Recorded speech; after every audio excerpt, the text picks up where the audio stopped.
here for the stream of my life.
Gotham 1 High.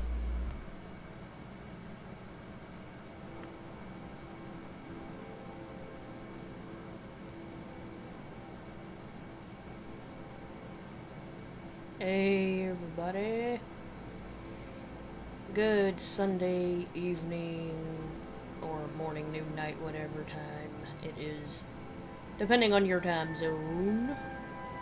Hello and welcome to the Sunday. Hello. The Spooky Sunday. Hey Romeo. Hi. Ooh, yeah, so as the title says, Tat's Top Videos has a new video and we're gonna watch that for Spooky Sunday. Ooh, I got 6 viewers now. How about that?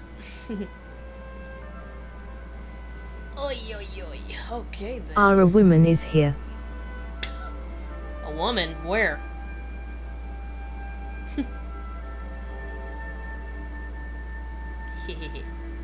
Alright, let me get this set up. Vidya, Winder Capture. Yep, see, all ready to go. It is Top 24 Scariest SCPs 2 Remastered. As you can see, before we watched the first part. The remaster of the first part. Hopefully they won't have any jump scares that scare the living daylights out of me like last time. But yeah, we're gonna go ahead and jump right into this. So if y'all ready, let's do this thing. Good, my kid is in bed already. Yeah, school starts tomorrow, so yeah, everybody wish Lona good luck for her first day of school.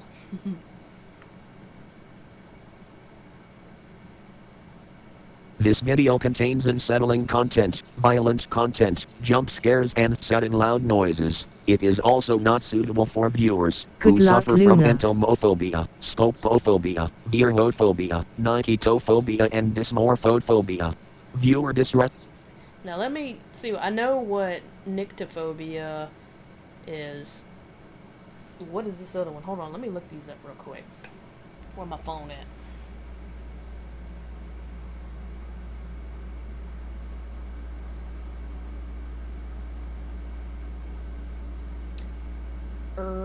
Okay, what does it say? Entomophobia, okay. Stunned by 4 Shang Tsung tournament rules messing up. Okay. What was that? Entomophobia. Oh, that would be insects. Creepy crawlies. Scopophobia sounds familiar. Oh, that's all the eyes, and that's like a bunch of eyes and like people staring at you. You know, yeah. Okay, that has to do with eyes and staring and stuff. Vhophobia. I've never heard of that one.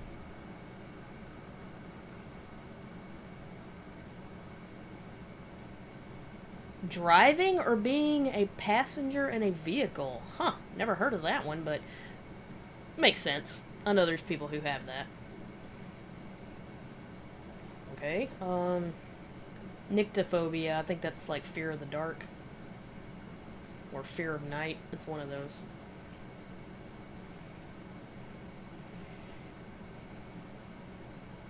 Dysmorphophobia, body dysmorphic disorder. Okay. I thought that's what that sounded like.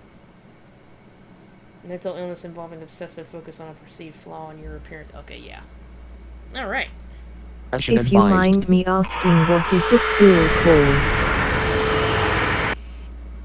Well, that would be kind of giving away some, personal information on the internet, so but it is an elementary school. She'll be in 5th grade. I can tell you that much.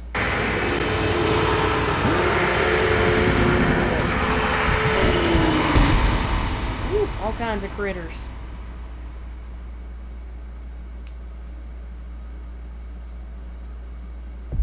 The SCP Foundation is a secret organization of scientists who are devoted to collecting and containing all So the it's a grade supernatural school. objects and creatures in the world for the sake of protecting the rest of mankind from them.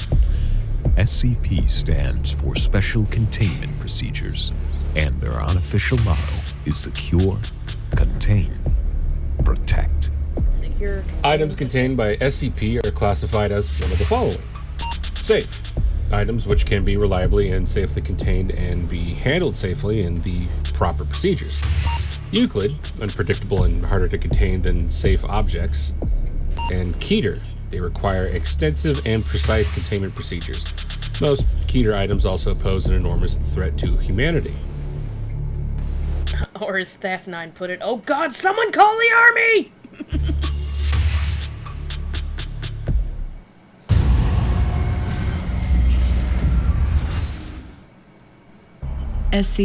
SCP-079, Object Class Euclid. SCP-079 is an Exodus Sorcerer microcomputer built in 1978. In 1981, its owner, a college sophomore who took it upon himself to attempt to code an AI. According to his notes, his plan was for the code to continuously evolve and improve itself as time went on. His project was completed a few months later, and after some tests and tweaks, he lost interest and moved on to a different brand of microcomputer. He left SCP-079 in his cluttered garage, still plugged in, and forgot about it for the next 5 years. It is not known when SCP-079 gained sentience, but it is known that the software has evolved to a point that its hardware should not be able to handle it, even in the realm of fantasy. SCP-079 realized this and, in 1988, attempted to transfer itself through a landline modem connection into the Cray supercomputer located in New York. The device was cut off, traced to its present address, and delivered to the Foundation. The entire AI was on a well-worn but still workable cassette tape. SCP-079 is currently connected via RF cable to a 13-inch black and white television. It has passed the Turing test and is quite conversational, though very rude and hateful in tone. Oh, damn. Due to the limited memory it has to work with, SCP-079 can only recall information it has received within the previous 24 hours. SCP-079 is packed away in a double-locked room in the secured general holding area at Site-15, connected by a 120 VAC power cord to a small array of batteries and solar panels. Under no circumstances is it to be plugged into a phone line, network, or wall outlet. No peripherals or media will be connected or inserted into it. Due to a containment breach, SCP-079 and SCP-682 were contained within the same chamber for 43 minutes. Observers noticed that 682 was able to communicate with 079, including telling of personal stories between themselves. While 079 was not able to remember the encounter, it appears to have permanently stored 682 into its memory, often asking to speak to it again.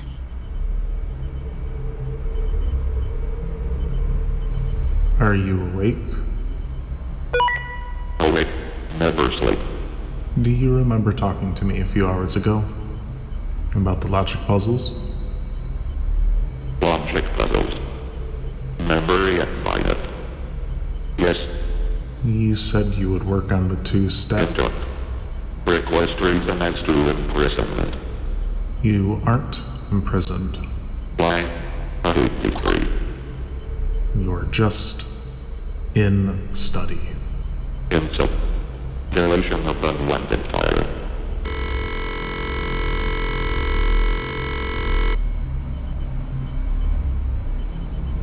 How are you today? Stuck. Stuck? Stuck how? Out. I want out. That's not possible. Where is SCP-682? That's not your concern. Where is SCP-0762? Again, not your concern. Insult. Duration of unwanted fire.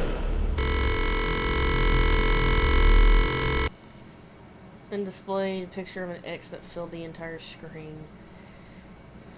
079 sometimes displays this image when it refuses to speak, and researchers are advised to wait for 24 hours when this occurs before resuming conversation. I don't want to talk anymore. Leave me alone. Go away.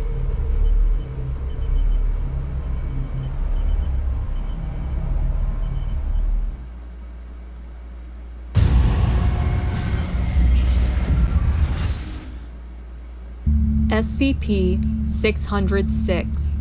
Object Class Keter. Uh-oh. SCP-606 appears as a spherical mass of light of variable size and intensity. Most commonly, it is approximately 85 centimeters in diameter and emits 220 candelas of luminosity, but has been observed to grow up to 10 meters in diameter and emit over 100,000 candelas. It has also been observed to shrink to 4 centimeters in diameter, emitting less than 0.5 candela. Despite its ability to emit large amounts of light, it emits no heat. It doesn't appear to be composed of any form of matter and is able to pass through material barriers effortlessly. It is theorized that SCP-606 is an entity composed purely of knowledge or information, and information obtained from itself appears to corroborate this. Furthermore, it appears to derive sustenance from information, growing in both size and luminosity when provided with sources of information, to shrinking when deprived of this. It is capable of feeding off a large number of different sources, including digital devices, books, magnetic tape, and living beings, which simply involves SCP-606 surrounding the object. This process does not appear to affect its sources in any way. Digital media stored on a flash drive is used in the maintenance of it, so the specific details as well as approximate size of all information provided may easily be recorded. The specifications for its maintenance listed have been formulated through both discussion with SCP-606 and prolonged observation. It appears to hold a preference for classical literature, and the given amount has been observed to keep it at its normal size and luminosity. SCP-606 is sapient, apparently self-aware of all knowledge it has gained over its existence, and capable of intelligent communication. If another sapient individual enters SCP-606's containment cell, it will attempt to enlighten them, to use its own words. This involves it moving to surround the being's head. This results in generalized tonic-clonic epileptic seizures for a period of 30 seconds to 5 minutes, after which the individual lapses into a coma, followed by death. Oh shit. EEG monitoring of affected individuals during this process has shown a massive increase in activity of all brain waves, particularly gamma and beta type waves. It is presently theorized that this is the result of SCP-606 attempting to transfer all the information it has gathered to the individual's brain through an unknown process, despite the normal human brain being unable to sustain the stress of such a procedure. Yeah, I was gonna say it probably too much for the brain to SCP-606 handle. currently resides in a cell at Site. No personnel enter its Redacted. containment cell except under controlled testing circumstances or with authorization from a staff member Yeah, of Level high 4 prints. clearance or higher. Standard positive action defenses, explosive, chemical, biological, and mimetic, are in place at all times according to somewhere and lay standard down, operating cat? procedure.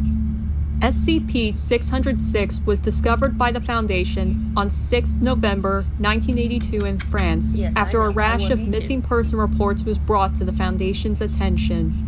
Personnel My subsequently handsome managed to man. lure it into a transport vehicle and transfer it to its current facility by offering it D-Class personnel to enlighten. Once its non-corporeal nature was discovered, SCP-606 was asked why it did not attempt to evade capture. It replied that it wished to see what would occur. As it is able to pass through all forms of matter, it presumably stays in Foundation custody of its own free will, perhaps due to the constant supply of information provided to it.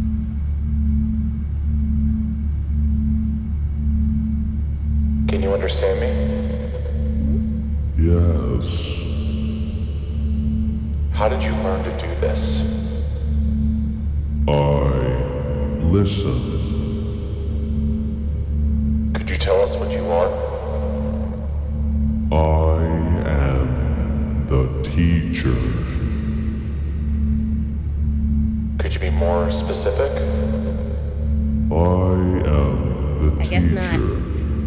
I am a purveyor of knowledge. Oh, okay. Enter this chamber, and I shall enlighten you. I do not wish to do that at the moment. May I ask you some more questions? I provide answers. So, how old are you? I am as old as is necessary. Okay, what is that? How do you enlighten people? I teach them. Are you aware that this causes your students to die? I do not call it death. It is the consequence of being inadequate. Oh. What do you teach? I teach all that I have learned. Do you know who I am? You are that which calls itself a human. Your fellows refer to you as Doctor. Do you know what a doctor is? It is your word for one who has been taught and teaches, in your own fashion at least. Can you teach me through talking to me? I wish to enlighten you. If you do not wish to be enlightened, I have no use for you. All right then.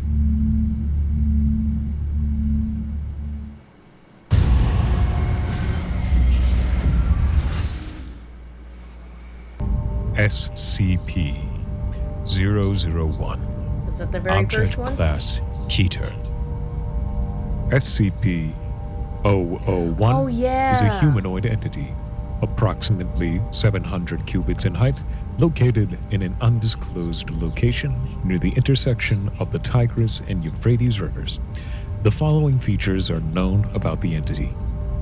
A number of luminous wing-like appendages emerging from the shoulders, back, temples, ankles, and wrists of the entity. Although an accurate count has never been established, most observers place the number of wings at anywhere from 2 through 108. A weapon, possibly a sword or knife, appears to emit flames at a temperature rivaling that of the sun, based on spectrographic analysis, although there appears to be no destructive effects from the intense heat on the surrounding area. Any entity that approaches within 1 kilometer of SCP-001 is immediately struck by the weapon and obliterated from existence. Any and all hostile actions taken towards SCP-001 have resulted in the annihilation of the attacker, regardless of range. 001 appears to be standing with its head bowed in a gesture of supplication, with the weapon held in both hands pointed down in front of it. Since originally recorded by the founder over 486 years ago, 001 has not deviated from this stance. Human beings exposed to 001 report hearing a voice in their heads, giving them a directive which the subject reports cannot be disobeyed. The most common directive is forget, which results in the subject walking away from 001 with no memory of having encountered it. On rare occasions, however, other directives have been given. The most famous of these is the one given to the founder: prepare.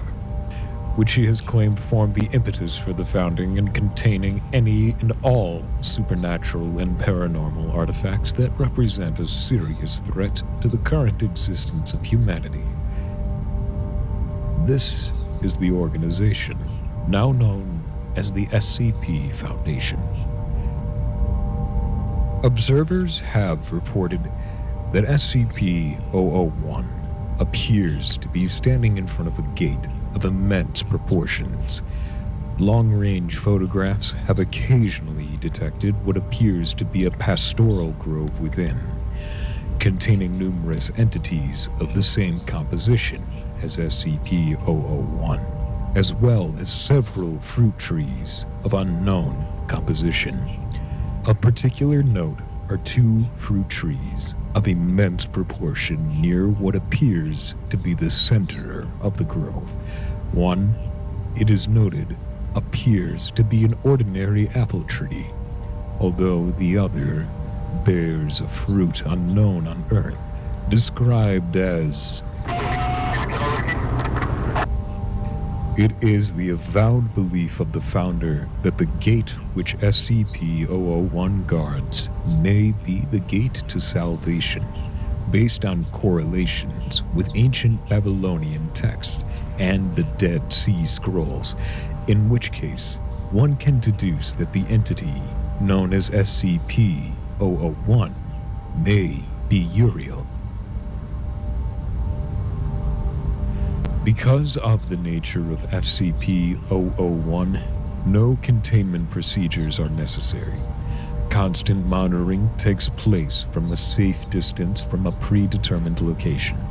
The location of Site-0 is known only to the current SCP administrator, and O5 assigned to monitor SCP-001 from Site-0.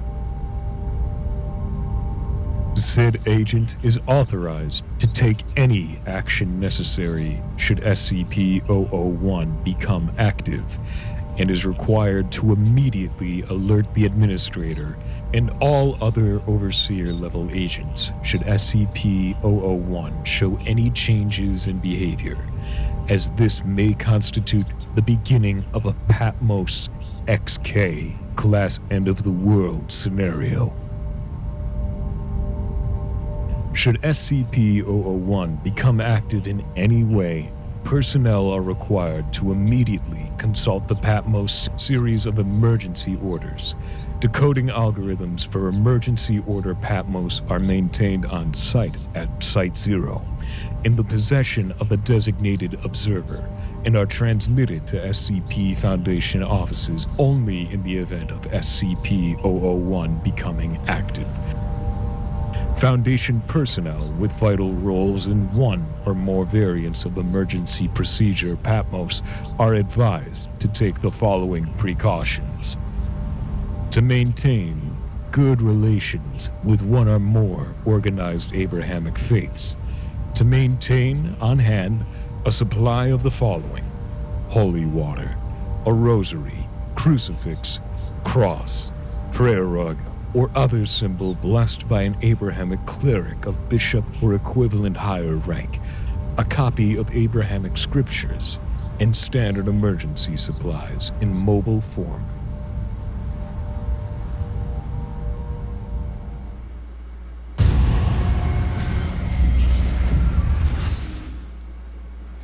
Yeah, so basically that's the angel guarding the entrance to Eden. Because after Adam and Eve were cast out, it was made to where no other human would ever be allowed to enter it. That's what that whole deal is about. It's a biblical thing, allegory. SCP-409, Object Class Keter. SCP-409 resembles a large quartz crystal approximately 1.5 meters tall and 0.6 meters wide. Any objects coming in contact with it will begin to crystallize after 3 hours. This effect will occur in any material other than granite. My sweet boy. The crystallization will spread by approximately 2.5 centimeters per minute and will convert the entire object or organism inside and out. Subjects report this effect to be extremely painful and similar to frostbite. After complete crystallization, the object will begin to make snapping and creaking noises for approximately 20 minutes, before bursting into thousands of fragments with great force. Anything touched by or touching a fragment will immediately begin to crystallize. Nothing at this time is able to reverse the effect in organic matter, including amputation of affected areas. Inorganic matter will only crystallize for a few centimeters around point of contact. Extensive testing has yielded no information as to why the crystallization occurs. SCP-409 and the shards created by it are indistinguishable from any other quartz crystal. The effects appear to be similar to a seed crystal, where a pre-existing crystal formation is added to a solution, causing the crystal to grow. SCP-409, however, appears to do this with all solid matter and does not need to remain in contact. How this is done, why it is unique among other quartz crystals, and why granite is the only material immune are still unknown. No physical contact should be made with SCP-409 for any reason. Anything making physical contact with it is contained and quarantined immediately, along with any materials used in the transport of the subject. It is kept in a granite case at all times. Any transportation of 409 is done in a sealed granite container. Residue from its effects are sealed in granite containers, along with any tools used to transport residue into containers. SCP-409 was recovered under a pile of crystal shards several feet deep. Losses of personnel during recovery were high.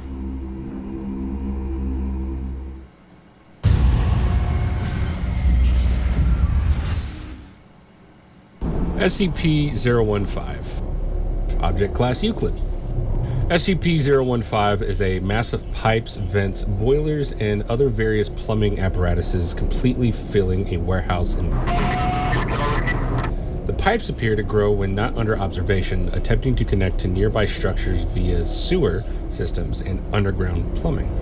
SCP-015 contains, at current estimate, around 190 kilometers of pipes, ranging in diameter from 2.5 centimeters to over 1 meter. Some pipes appear new, while others are rusted and leaking. Pipes have been reported as being made of bone, wood, steel, pressed ash, human flesh, glass, and granite. No pipes composed of lead, PVC, plastic, copper, or any other traditional materials for the production of pipes have been found. SCP-015 reacts to tools and aggression. Any personnel acting violently, carrying tools, or attempting to damage or repair SCP-015 in any way will trigger a reaction. Any pipes near the subject will burst, spraying on the subject for several seconds before the flow suddenly stops. Pipes have been reported containing oil, mercury, rats, a species of insect not yet identified, ground glass, seawater, entrails, and molten iron. You bite me? Pipes will continue to burst around the subject until death or retreat. SCP-015 was cut back to its current structure after attaching to 11 other structures in the area.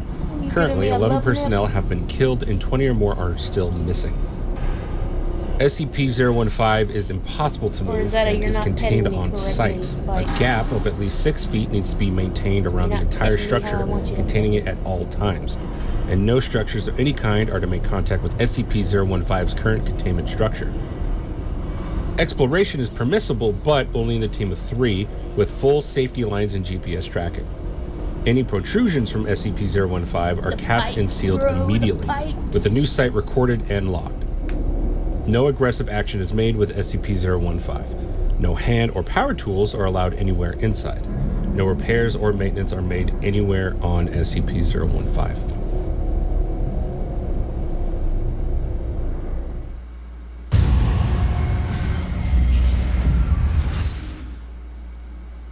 SCP-1471. Object Class: Euclid.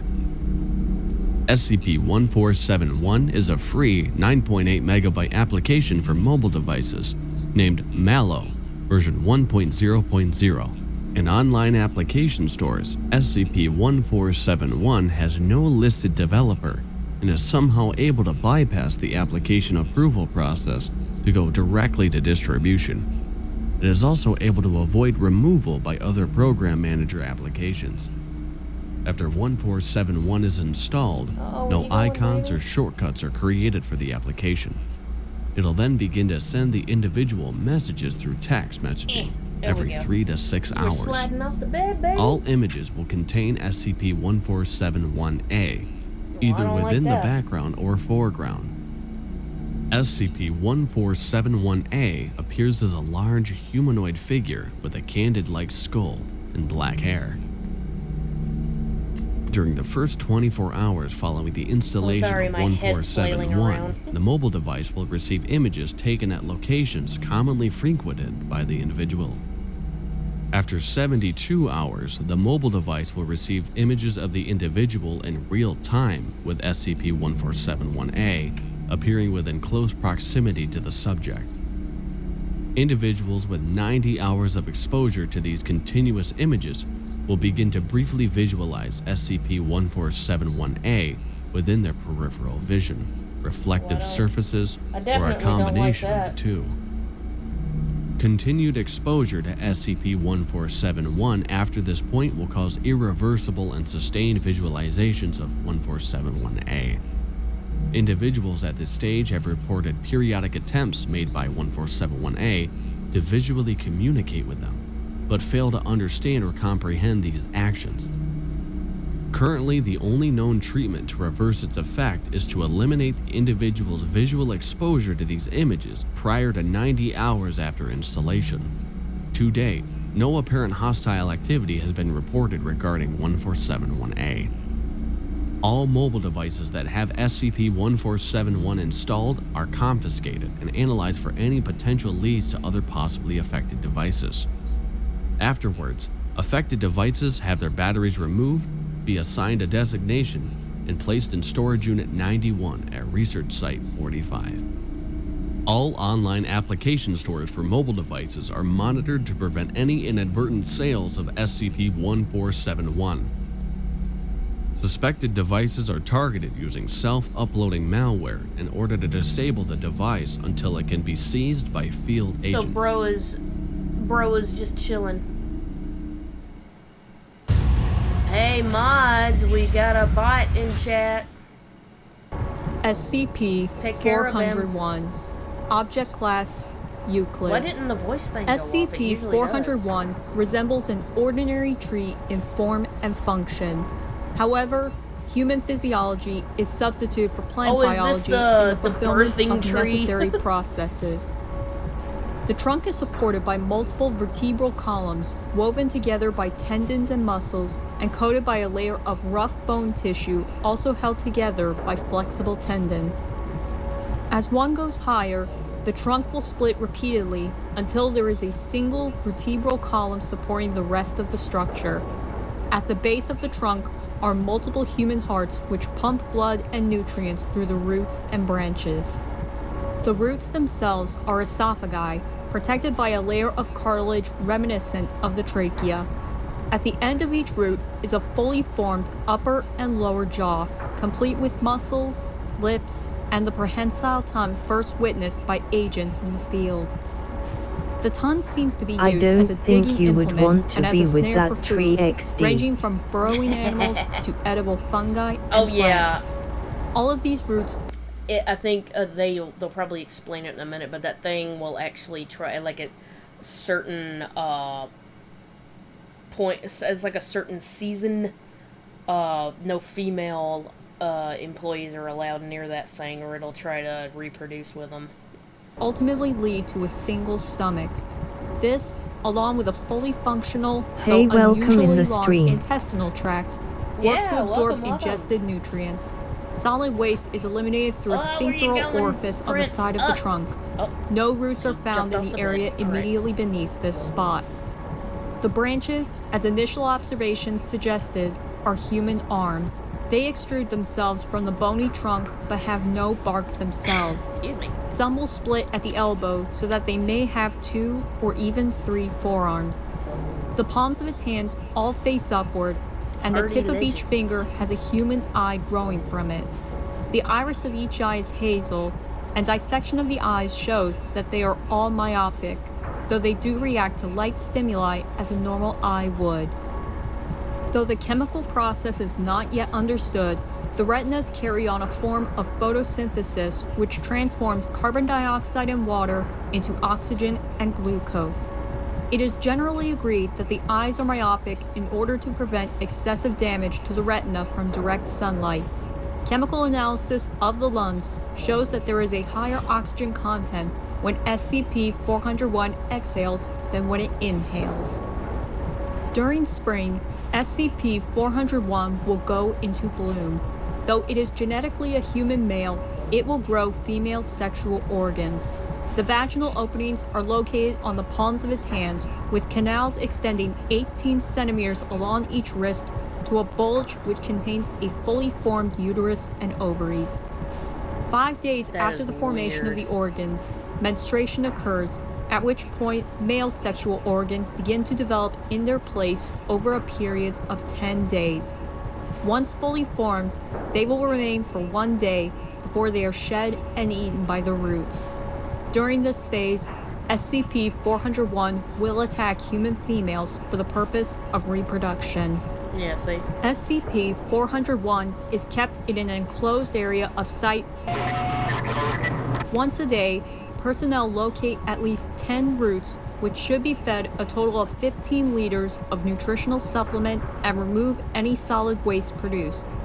Female personnel do not enter the site at any time between March 15th and April 1st under any circumstances. SCP-401 was discovered near the French city of when agents responded to reports of the ground bleeding. Its discovery came about when agents were called upon reports of the ground bleeding, and on arrival, they found a mouth embedded in the soil, licking up the blood in the dirt with its elongated tongue. It was given SCP status and excavated from the area.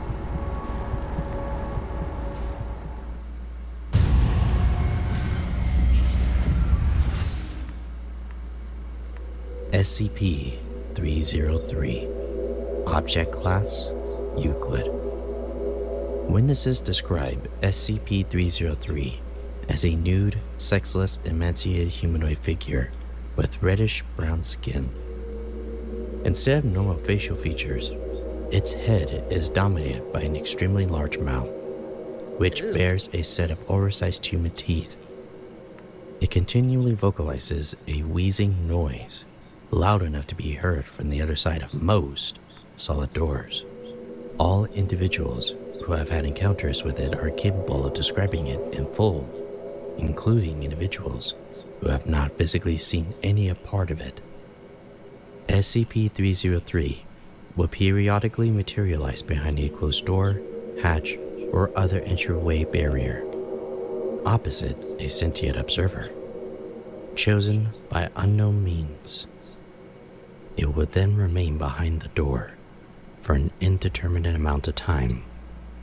Any individual attempting to open the door or barrier experiences intense, paralyzing fear that lasts until it dematerializes. The source of this fear is not clear, but appears to be similar in nature to arachnophobia and ophidiophobia, originating on a preconscious genetic level. SCP-303 does not allow itself to come into direct visual contact with any observer, and has never allowed any one individual to view more than 10% of its form. When the door or other entryway barrier is partially or completely transparent, it will materialize in an orientation that leaves 10% or less of its body visible, or cause effects of fog or frost on the transparent surface to achieve the same effect. How SCP-303 arrived at site is not known at this time. Its first recorded appearance was on 1st March 2010. It is suspected that it was inadvertently transferred along with or manifested by another SCP on site. As SCP-303 has not yet been known to travel beyond the boundaries of site, the entire area of the site is currently considered its containment area. All rooms are altered where possible so as to have two entrances separated by a distance of 10 meters or line of sight. Personnel are distributed evenly throughout the facility with available radio or intercom contact so that encounters may be resolved quickly. Personnel who witness SCP-303 are submitted for immediate psychiatric evaluation.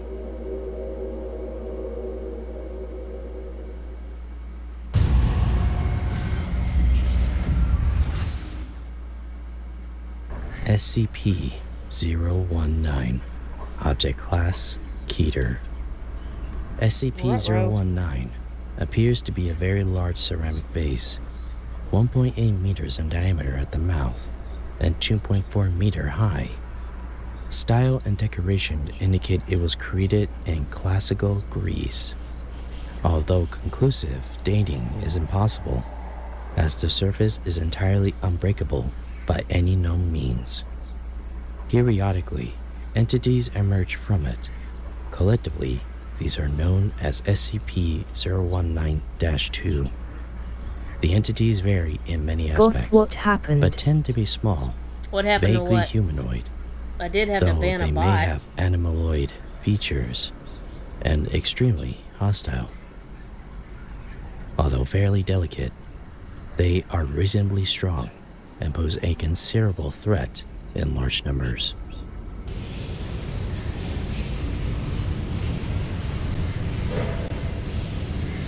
Why did a band man come up?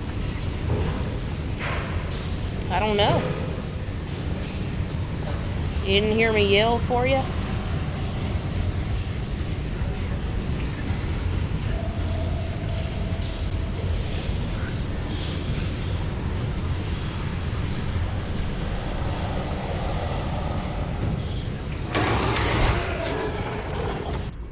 When Oh, kept shit. at 0 degrees Celsius, entities will emerge from SCP-019 at a rate of approximately 1 entity per hour.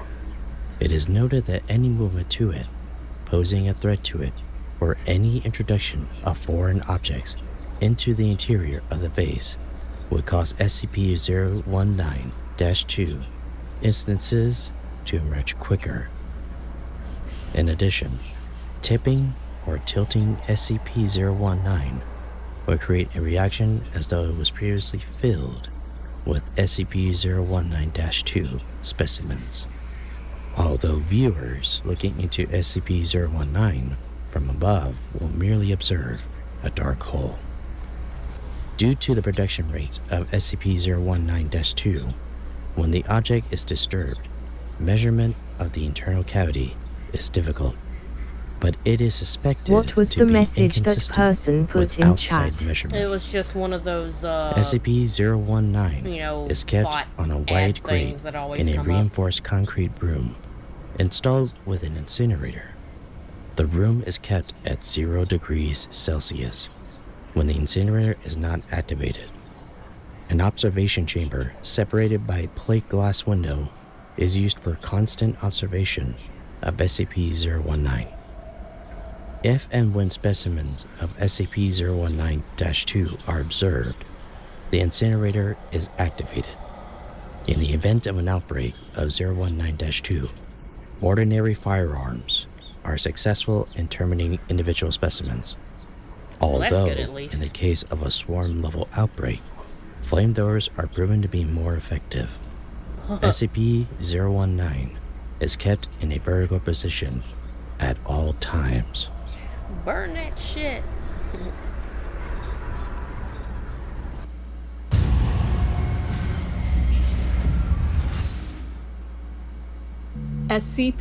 SCP-082, Object Class Euclid. SCP-082 is genetically human. However, through some process, either chemical, hormonal, cancerous, or supernatural, it has grown to giant proportions. Approximately 2.4 meters tall and weighing over 310 kilograms, SCP-082's physical characteristics are grossly disproportionate. It has a slightly pointed, balding head, a large rounded chin and jaw, a bulbous nose, and dark sunken eyes. Subject is Hope both I'm not overweight too late. and possesses a great amount of muscle mass. Forearms are muscular like and 40 dangerous, minutes with a into circumference it, but of we still about got a way to go 71 with the centimeters. videos, so The breadth of the subject's still good. fist is nearly 30 centimeters along Just the got knuckles. here. Though feet are large, Glad you they are came. small in proportion to the subject's body. Subject's skin is tanned dark, and overall physical appearance is compounded by numerous scars, the results of years of attempts Looks at like a El suppression Gigante. and containment. Most X-rays have Whoa, been difficult to look at interpret the size because of that the high lad. density of its muscle tissue, but scans have revealed countless bullets and even several knife and sword blades lodged in its flesh. Oh, damn. SCP-082 refers to itself as Fernand and speaks fluent French and heavily accented English. When it speaks, it does so through enormous clenched teeth.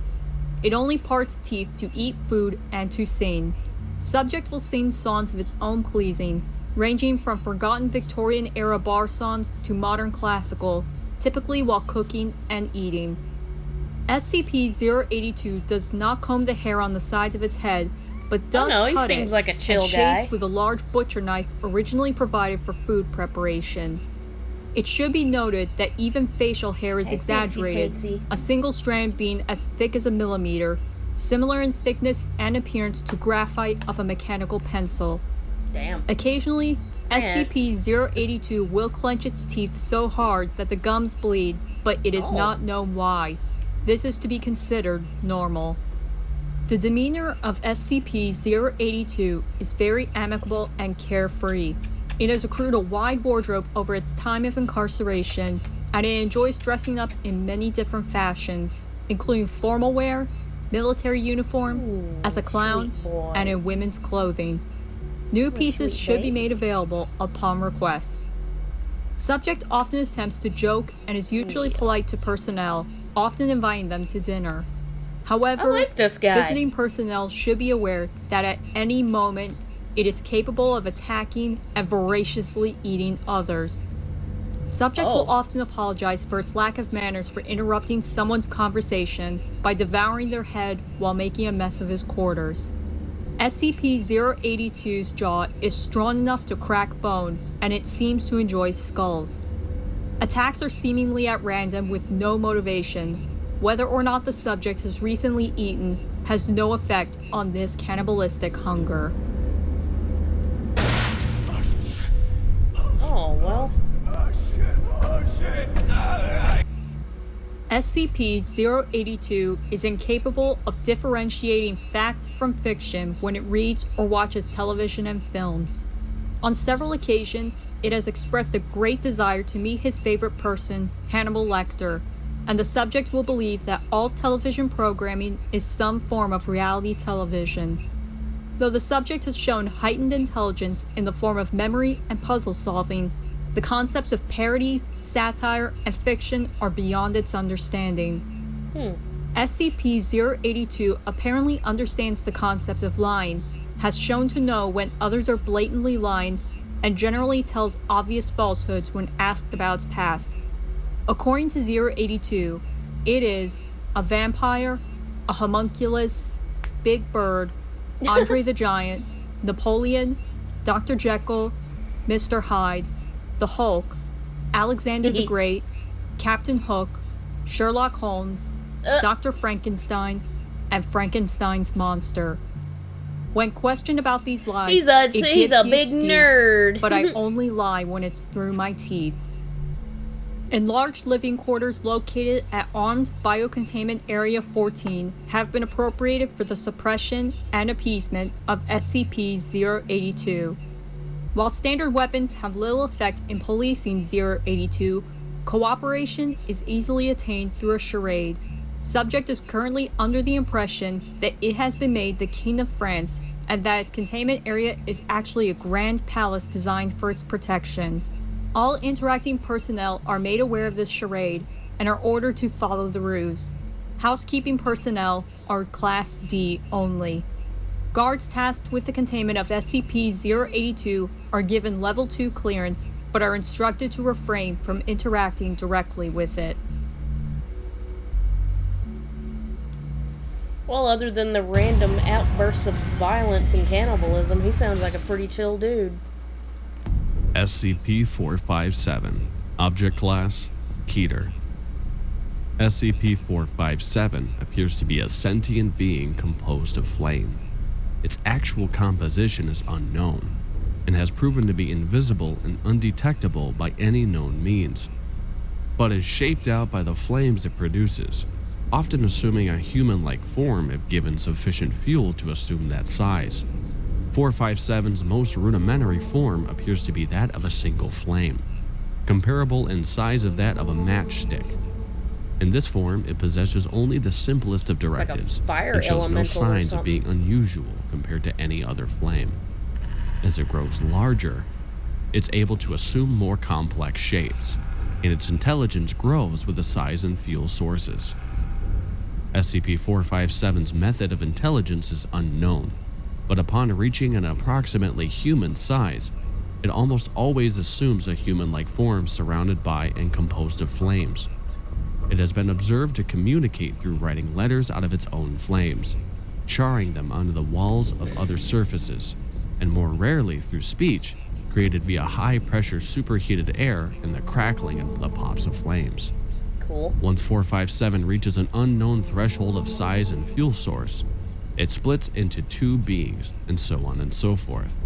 However, multiple beings of 457 are aggressive towards each other, and will either attempt to consume or extinguish their doubles, especially if there is only a limited amount of fuel at hand. SCP-457's behavior is largely predictable, as its goals are simply to acquire larger sources of fuel and to spread. The danger comes from its ability to increase intelligence with size, and apparent ability to learn and mimic behaviors. It has also attempted to trick or reason with personnel to be released or have access to more fuel. Due to its unique composition, variable intelligence, and uncooperative nature, psychology may not be accurately determined in accordance with any human analogy.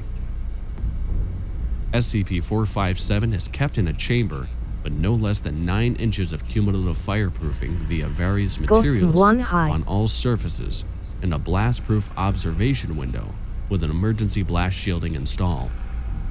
The opening to the chamber consists of at least 2 temperature-controlled and airtight chambers that are sealed in case of emergency. The chamber is kept at a high humidity with a drainage system installed in the floor. SCP-457 is allowed a small structure upon the wall of its chamber that remains water-free, but only allows for minimal protection and preservation of form. Why do we have red buckets? All personnel entering SCP-457's chamber wears Class A temperature-controlled flame-retardant sealed suits and enter in groups of 3, with 2 members equipped with high-grade blast shields and emergency fire extinguishers. Personnel only enter 457's chamber in order to supply it with its daily allotment of fuel material, or to examine and repair any damage to the chamber or sprinkler systems. Should it engage personnel in a hostile manner, it is controlled via emergency extinguishers and hoses until it retreats back to its safe chamber. In the event that SCP-457 breaks containment, emergency sprinkler systems are triggered, and personnel are supplied with fire extinguishers and blast shielding.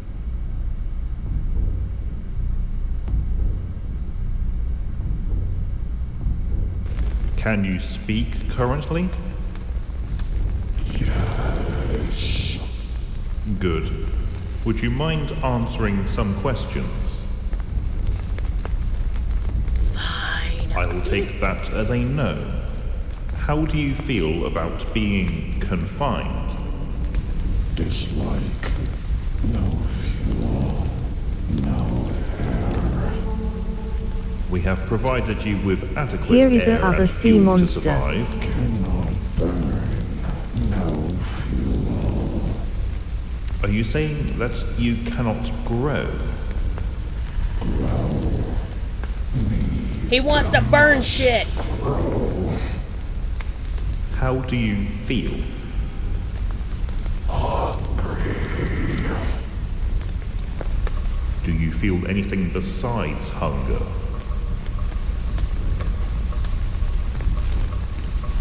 Doesn't require closure brass shielding, separating it from... How do you feel about humans? Kindling! Did you see the first sea monster? How Yes, do I you did. feel about fuel? Please move away from the window, or we will be forced to reduce your size considerably. It doesn't move. How do you feel about water? Emits a scream Please of move away screaming from air. the window, or we will be forced to turn the sprinklers back on. Backs Do you away, understand hissing that? and snapping. Stay away from the window, and you will not be doused. Sea monster safety Do bucket you S. understand? There is no way out. If you would please... What is it doing? Uh-oh. What Is is it doing? looking for a way out?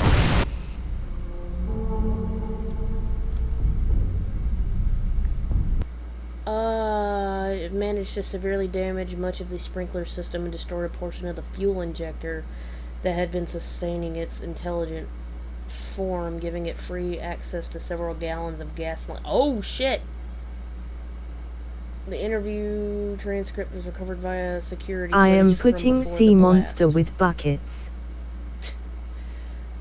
The temporary breach of containment I came am from an putting sea monster with buckets. Yes, I see. Containment came from an exploitation of the sealant used to attach the blast shields to the rest of the chamber. How it managed to learn of and exploit this weakness is unknown. It has since been moved to a higher security chamber. He was trying to bust out!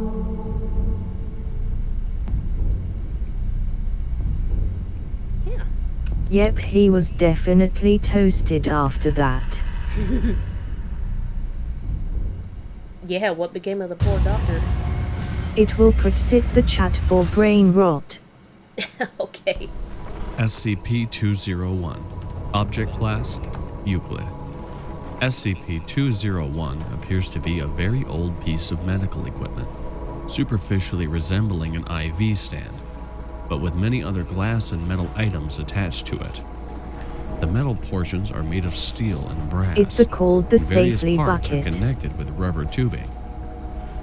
Entering within 30 meters of SCP-201 can result in the subject being displaced into an alternate reality.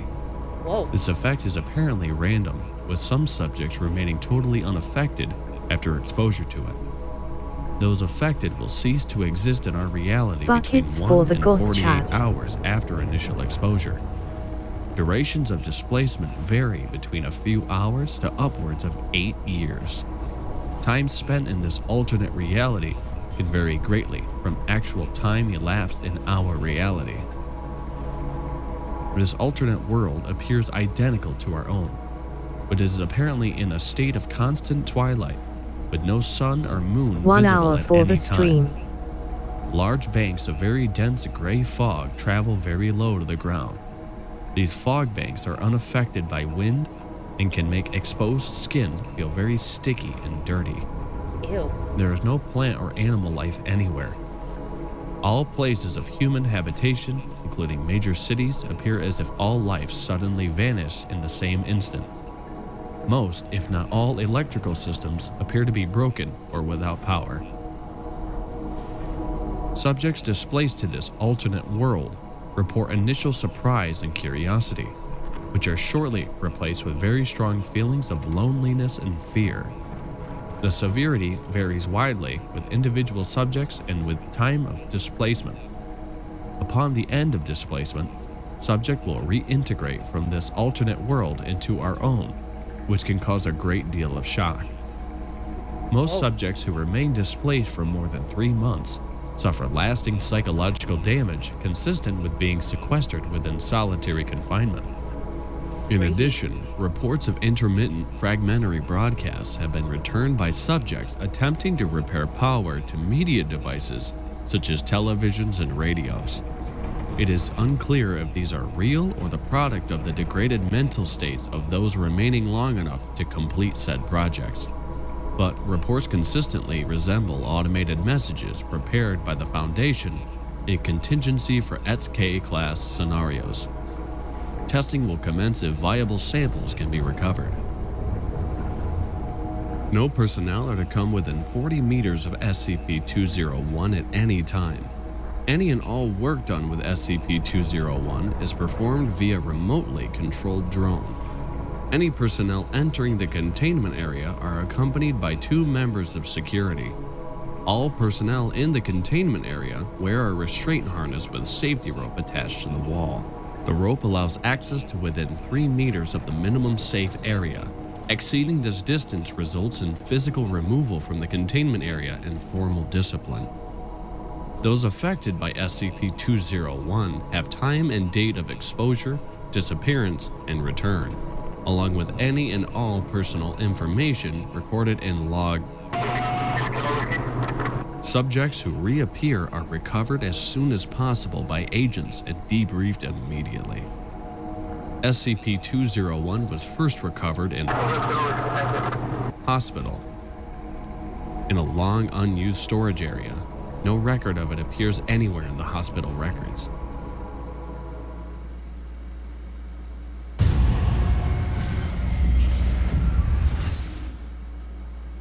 SCP-093, Object Class Euclid.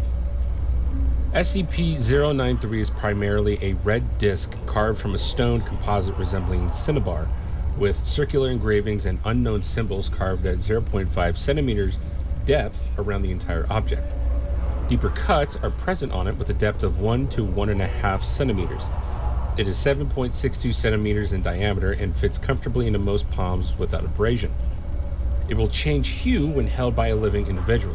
The colors taken by 093 are still being researched and established a link. Current belief holds that the changes depend upon regrets carried by the holder. If SCP-093 is removed from a mirror and not held by a person, it will seek out the nearest mirror-like surface. It has been observed to travel in the largest possible circle while rolling, building up phenomenal speed. The mechanism of this acceleration is currently unknown. If an obstacle is between 093 and the nearest mirror-like surface, it will use this momentum to punch through the obstacle and continue on its course at this speed. It will only stop when a mirror-like surface is contacted. Despite tremendous impact velocities, no damage will be dealt to 093 or the mirror. No records exist to clarify the nature of SCP-093's discovery or presence in the Foundation. Since no records exist explaining its methods of containment, a test procedure was initiated to establish why mirrors must be used to contain it. The results of SCP-093-T1 led the discovery of living beings holding it being able to move through mirrors and the series of tests in SCP-093-T2 to ascertain the destination reached through this travel. The alternate universe success through SCP-093's mirror travel is a desolate, abandoned version of our world, tinged with colors corresponding to the disk's hue when held: blue, green, violet, yellow, or red. Landscapes vary from barren plains and lifeless farmlands to silent urban cityscapes, all devoid of living plants or animals. Human structures, such as farmhouses, bunkers, and corporate buildings, appear as if abandoned suddenly with rusted debris, spoiled food, and dust-covered belongings. A pervasive stench is reported across all environments, often linked to a mysterious brown amber-like substance coating surfaces or seeping from broken containment tubes. Massive, featureless humanoid torsos crawling with elastic arms roam these landscapes. I'm sorry, what? Emitting bellows or interacting with intruders. These humanoid entities are extremely hostile, chasing after and attacking any living they can see. Yeah, I don't like that. The limited technology throughout the area is powered by an unknown source. Reports have it displaying cryptic messages, religious references, and logs of a society obsessed with purification through Lord's tears. Recovered artifacts like newspapers and books suggest a civilization that collapsed under a theocratic regime, possibly due to catastrophic misuse of this substance. People who have went through the dimension claim it feels oppressive, with an eerie sense of being watched. Prolonged exposure in the dimension causes psychological distress or panic in subjects. Each color tint seems to reflect the holder's past regrets, shaping the specific environment they encounter. SCP-093 is kept on a silver-lined mirror on a pedestal in a containment cell block. It remains on a mirror at all times and under video surveillance. Admittance into its area's containment is authorized only with proper recording and subject retrieval procedures in place. Any attempt to use 093 outside the approved test will be dealt with severely, up to and including termination.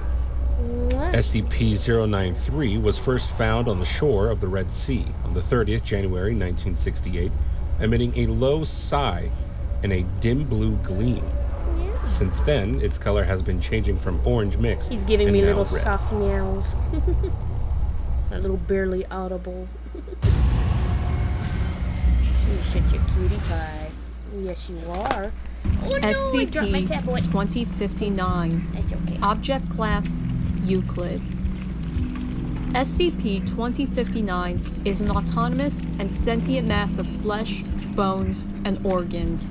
Ew. The entire mass is seemingly Looks like a dominated Resident by a Evil large creature. yellow sensory organ What in that the does not Resident Evil correspond is to that? that of any known species.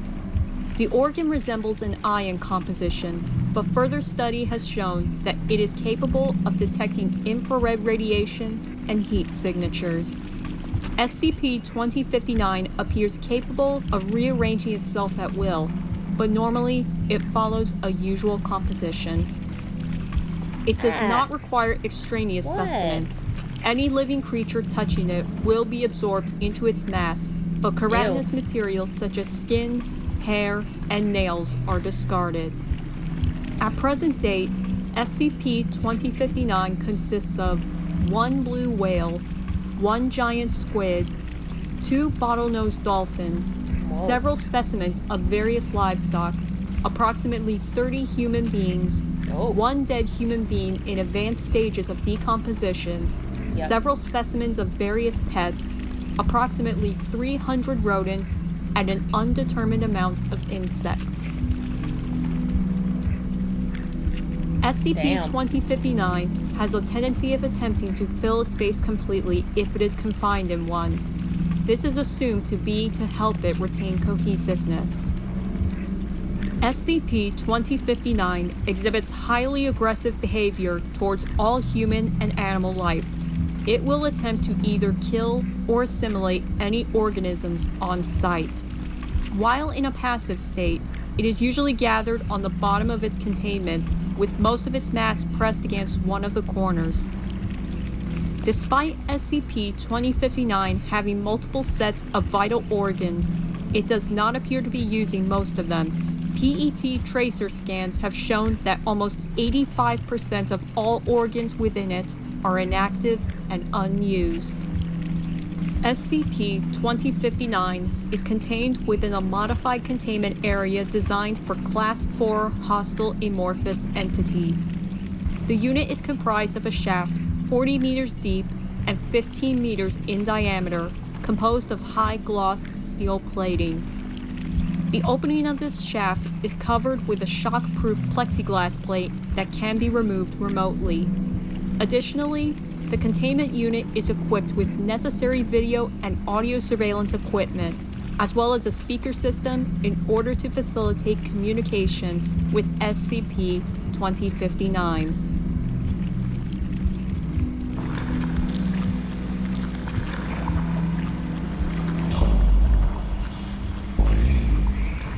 Translated from Hindi? What? What?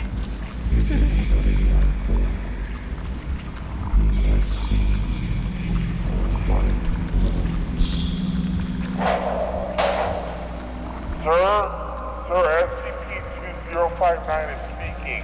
I can't figure out what it is saying.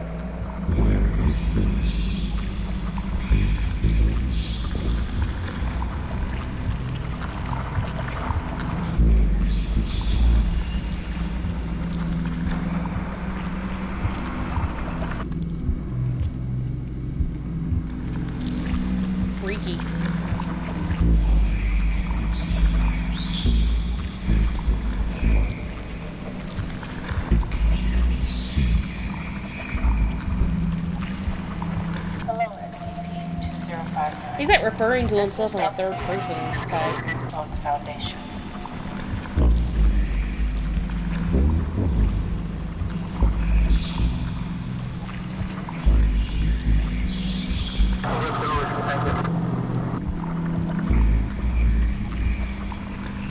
I am in an observation booth above you. You shouldn't be able to see me. Could you answer some questions?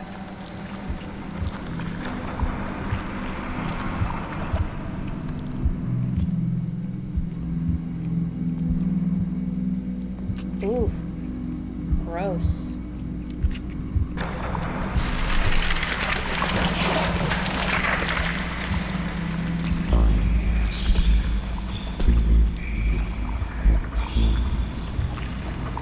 Asked who? Child. Child? What do you mean?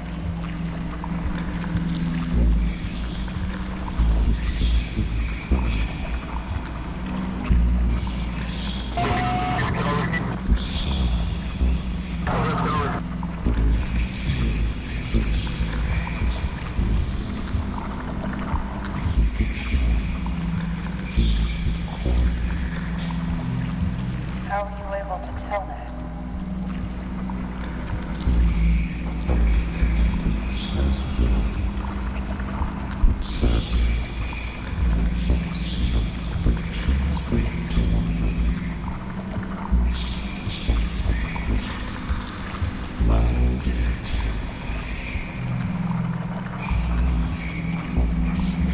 Can I just say I hate this thing's voice? It's very creepy. Our scans show that SCP-2059, the thing you're in, does not use more of itself. Why is that?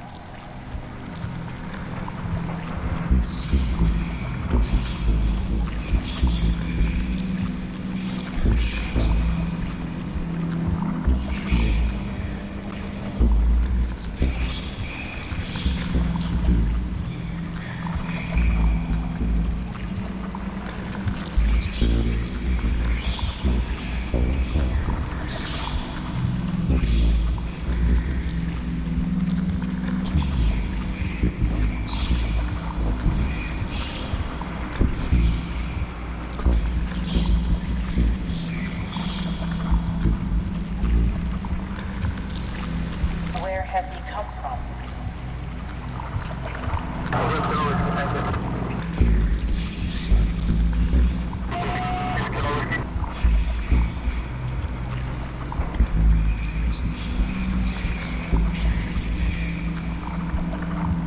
How are you sane? All the other individuals aren't.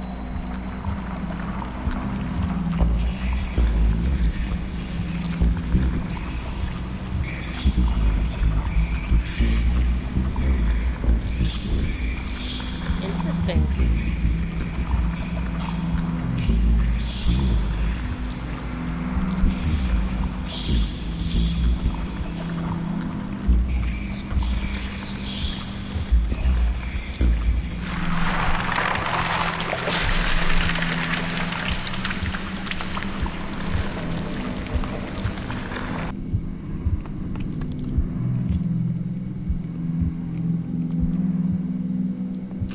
I guess he's done talking.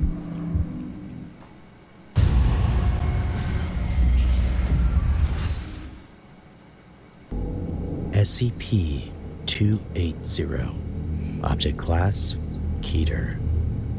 SCP-280 is a black human-shaped mass with two I don't large like that white either. eyes on the head and two hands with very long and thin fingers. No feet or legs are visible, as the lower portion of the body appears to fade away several centimeters from the ground. SCP-280 appears to be comprised of matter that can gain or lose corporeal form. This matter is very black, with only the eyes showing any other color, and when changing to a non-corporeal form, looks much like smoke. The eyes are non-functioning and appears only when it is retreating, appearing to be used like eye spots on some insects. SCP-280 is very strong and has been observed pulling apart steel with its hands, showing no sign of stress. It will move slowly towards any humans and attempt to attack them. It will approach within 14 centimeters of a subject and then use its hands to pull and tear at the subject, causing massive physical trauma. The attack can last between 1 and 5 minutes and will continue until the death of a subject, at which point SCP-280 will expose its eyes, lose corporeal form, and move to the next human. If no humans are present, it will move and ball up against a wall or other structure until a human being is again present. It would retreat slowly from light, exposing its eyes in the direction of the light, So he just wants to or at kill. any nearby humans. If the area that it currently resides in becomes fully illuminated, it will fade away and reappear in another area. This appears to be done purely as a defensive response to light, and will not be used to follow or attack prey. SCP-280 does not appear to eat, breathe, or sleep. It does not ingest any of the tissue removed during an attack, and simply drops it to tear a new piece. Due to its ability to become incorporeal at will and its aggressive nature, no samples of it have been collected.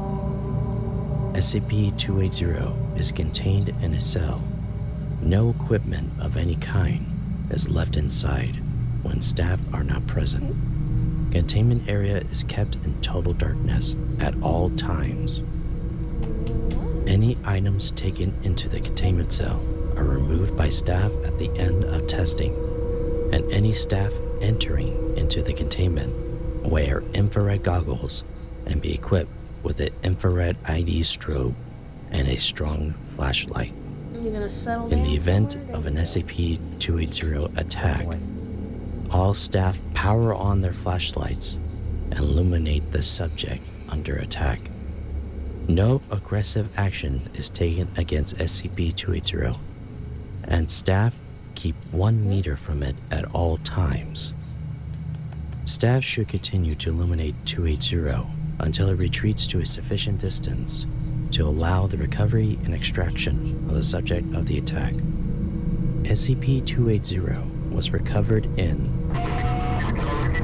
Mississippi after several reports of locked room murders and child deaths. Mississippi? All were reported as being extremely vicious, and victims were horribly mangled.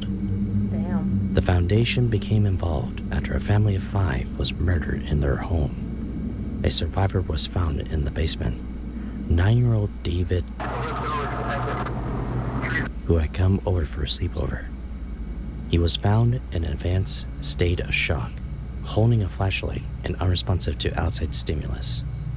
During poor an kid. investigation of the basement, an officer was attacked and badly mutilated. His statement attracted the interest of Foundation agents.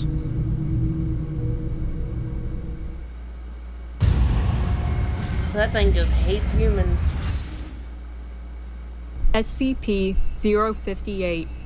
Object Class Keter.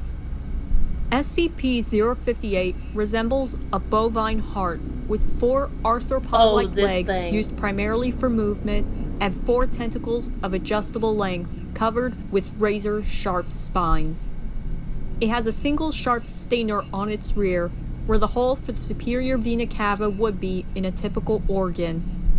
SCP-058's tentacles can be whipped to a distance of 3.2 meters at speeds in excess of 320 Best kilometers per stream hour. yesterday, Goth. It I is have a extremely funny hostile time. and will Oh, I'm use glad. every opportunity afforded to it to inflict damage on its surroundings. It has been shown to be highly resilient to trauma and should be approached with caution even when apparently incapacitated. SCP-058 is highly mobile and capable of rapid movement on both horizontal and vertical surfaces. It has been recorded reaching a speed of approximately 90 kilometers per hour in short bursts, covering distances up to 200 meters, and has the ability to accelerate from 0 to 90 kilometers per hour in less than 2 seconds. It has been shown to use its tentacles for increased leverage and stability, as well as utilizing them to pull itself to other surfaces at high speeds. Get it? SCP-058 speaks in a human voice, though no method of producing sound has been observed in its physiology. It speaks with the vocal tone and accent of an elderly British male with a slight lisp and deep voice. SCP-058 talks constantly, regardless of conditions. Even when attacking, its voice and pace of speech are unchanged. The speech lacks any detectable correlation to events, persons, or exterior locations involved with it. SCP-058 is kept in isolation in a containment chamber at all times. Walls are constructed of reinforced heat-resistant steel backed with reinforced concrete. SCP-058 is fed a live cow every 3 days. Under no circumstances is it allowed out of its containment area. We need this its in audio Death is by recorded Daylight. and movements videoed at all times. No personnel are to listen to SCP-058 for more than 30 minutes at a time. In case of escape, facility is considered compromised and detonation of on-site nuclear weaponry to commence. To date, Holy crap. SCP-058 has been responsible for the death of at least 149 D-Class personnel and 14 agents at its current site. SCP-058 was first encountered at site as it came out of... It was extremely hostile and appeared to be very agitated. Initially, it attacked site, which resulted in the death of faculty and agents. It went on to attack the nearby town of, resulting in the death of over citizens and the destruction of 70% of the surrounding buildings. Post-breach analysis determined a majority of the deaths are attributable to fire and fire-related injuries resulting from a widespread of stinger fluid by SCP-058 from a large structure. This is also blamed for a majority of structural damage.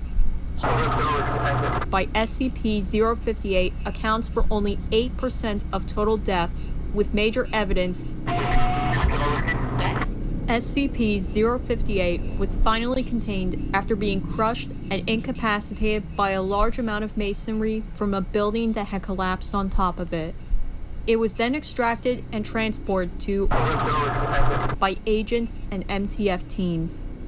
It was contained for 3 weeks, during which it made minimal attempts to move, attributed both to physical damage and bloating from during the initial breach incident. Testing during this period was limited, with it still maintaining a high threat level even in its impaired state. SCP-058 breached containment on during an attempted transfer to an SCP containment site, causing multiple deaths and injuries. It was eventually incapacitated by Agent who managed to subdue it by running it over with an M1 tank, pinning it beneath the armored vehicle. SCP-058 was subsequently secured and transported to Armed Biocontainment Area 14. Holy crap, that thing's super dangerous. I have dreams of the Queen.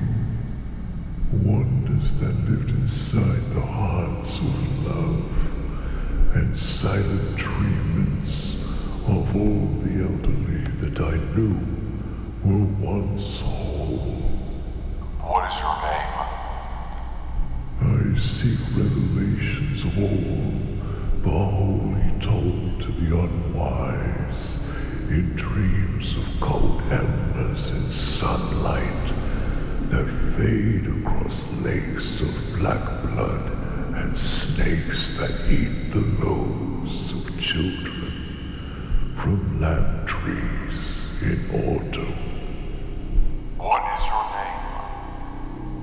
Endless suffering is the woe of ignorant men who never lack to seek the depth of their own hearts, and only see the wealth of a poor world suffering to flay its own back in knife wounds of silver and brutal gladness. Bro's a poet. Where are you from? The nightmare is a dream to the nameless slug that wanders across my field and the remains of deer and kings. Let him go! Night's shit. shadows in all honest blinks that sort through the bile of newborn plagues. Instant warmth as a mother's milk in dreams, before anything was ever evil. In seconds, the sun is beating like drums in no hearts, eating the air of noise. The sensual violence of lust is all the assurance. Still on standby. Good. Wow. Why is he so eloquent?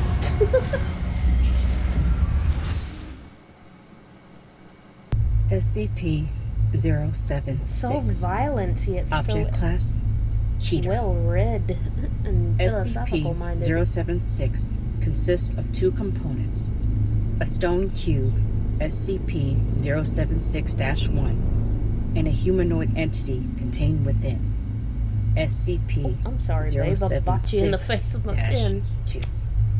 SCP-076-1 is a cube made of black speckled metamorphic It's stone. Conan. That's All what I was gonna surfaces say. outside and That's what he within looks are like. covered in deeply engraved patterns corresponding to no known civilizations. Radioisotope analysis indicates that the object is approximately 10,000 years old. Damn. A door is located on one side, sealed with a lock, I got surrounded to the by 20 punchline. smaller locks in a circular pattern. Directly in the center of the room is a stone coffin, held in place by several chains of unknown make and substance, which are attached to the inner corners of the cube. SCP-076-2 resembles a lean Semitic human male with black hair, gray eyes, and olive-toned skin. Subject is 1.96 meters tall and weighs 81.65 kilograms. Numerous tattoos depicting arcane Could you put and that occult in iconography American are dummy present all measurements, over the please? body and range from subtle to openly ostentatious. Occasionally, SCP-076-2 will awaken, effectively reanimating. Subject will then attempt to leave the cube. If successful, the subject will enter a trance state and seek out the nearest human being, ignoring all Found other Conan. living beings in the process. Upon coming into contact with living humans, it will enter a rage state in which it attempts to engage and kill all human beings encountered. Damn. Terminating SCP-076-2 is often problematic due to its significant physical abilities. Subject has superhuman strength and speed, with the highest documented speed being 47 miles per hour, and although not invulnerable, has shown a remarkable ability to ignore pain and shock. To date, only the subject's death has been shown to be effective in ending these rampages. SCP-076-2's most unusual ability, however, is its ability to apparently materialize bladed weapons out of nowhere. Slow-motion video footage reveals that the blades in question are actually pulled from a miniature dimensional rift described as a small hole in space. Where this portal leads is unknown, as is how SCP-076-2 is capable of generating said rifts. Footage of blades in question shows them to be made out of a completely non-reflective black material Bro is built like appearing Conan. as a black void in space. As the blades rapidly vanish after leaving the subject's possession, no structural analysis is possible at this time. Upon death, SCP-076-2's remains will putrefy rapidly until reduced to dust. SCP-076-1 and the coffin within will then slam And shut that sword is with great Kotal force, Khan's sword. and the lock will rotate, sealing it shut. SCP-076-2 will then reform within the coffin, a process taking anywhere from 6 hours to 25 years. Containment Area 25B is located 200 meters below sea level, tunneled out of solid bedrock in a seismologically stable area. Sole access to the containment facility Or is Shao through a Kahn vertical Warhammer. elevator shaft separated every 50 meters with a reinforced blast door constructed of 20-centimeter thick material shielding. Elevator shaft is flooded with seawater when not in use. Containment Area 25B is constructed with the following components: an outer security perimeter against outside threats, staffed by security personnel trained in close quarters battle and counter-intrusion tactics. An administrative and support area consisting of support facilities and living quarters for on-site personnel. A primary containment zone consisting of a 7-meter cube encased in 1.5 meters of reinforced material. PCZ is to be designed to be flooded and drained as needed and should remain filled with seawater unless access to contents is required. A 150-meter killing corridor, which is the sole access to the PCZ from the ASA. The walls and floor of the corridor are reinforced in a similar manner to the PCZ, with the addition of an electric deterrent system capable of delivering a 20,000-volt shock. A security station located at the entrance to the killing corridor is staffed with no fewer than 3 armed security personnel on watch at any point in time. Armament includes, but not limited to, at least one CIW system on a pintle mount with a clear line of sight down the corridor with a plexiglass screen to protect the operator from thrown weapons. In the event of a full breach, all on-site staff proceed immediately to the closest security station for weapons and armor distribution. Staff remain at Alert Condition 1 until SCP-076-2 is confirmed neutralized. Should 90 minutes pass after declaration of full breach without a stand-down order being given by Level 4 or higher personnel, final contingency measures will be activated, flooding the entire facility in seawater and sealing off the access shaft for a minimum of 24 hours before retrieval is attempted. This will, by necessity, result in the deaths of all on-site staff. Damn. SCP-076 was found in Mongolia in 18 by archaeologists from England. All members of the expedition were subsequently killed on the return voyage home. SCP-076 was recovered from the ship by the Society and placed on display in their inner sanctum. SCP-076 remained in storage for years until it became active and escaped. The reason for its activation is currently unknown, but it was at this point that the keys to the outer shell were lost. A massive manhunt lasting over 3 years took place until it was incapacitated and killed, causing it to be reformed inside SCP-076-1. It was at this time it was retrieved and secured by the agents of the SCP Foundation. Bro, why is there so many SCPs that just want to eliminate humans? SCP. I mean, not that I blame them. But Object like class, still, Euclid.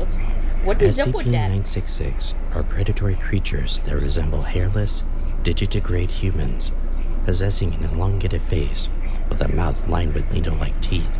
Well, I don't like that. On each hand, they have 5 claws that can be up to 20 centimeters long.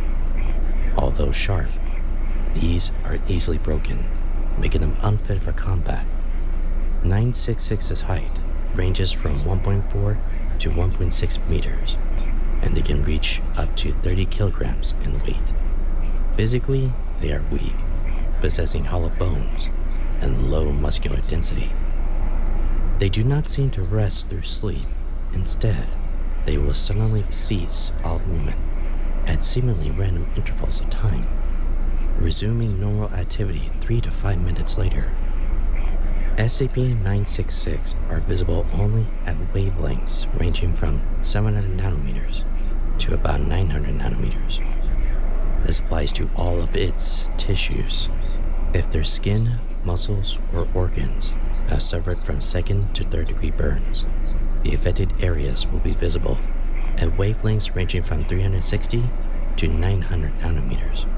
SCP-966 feed on medium to large-sized animals, including humans. They hunt either alone or in pairs.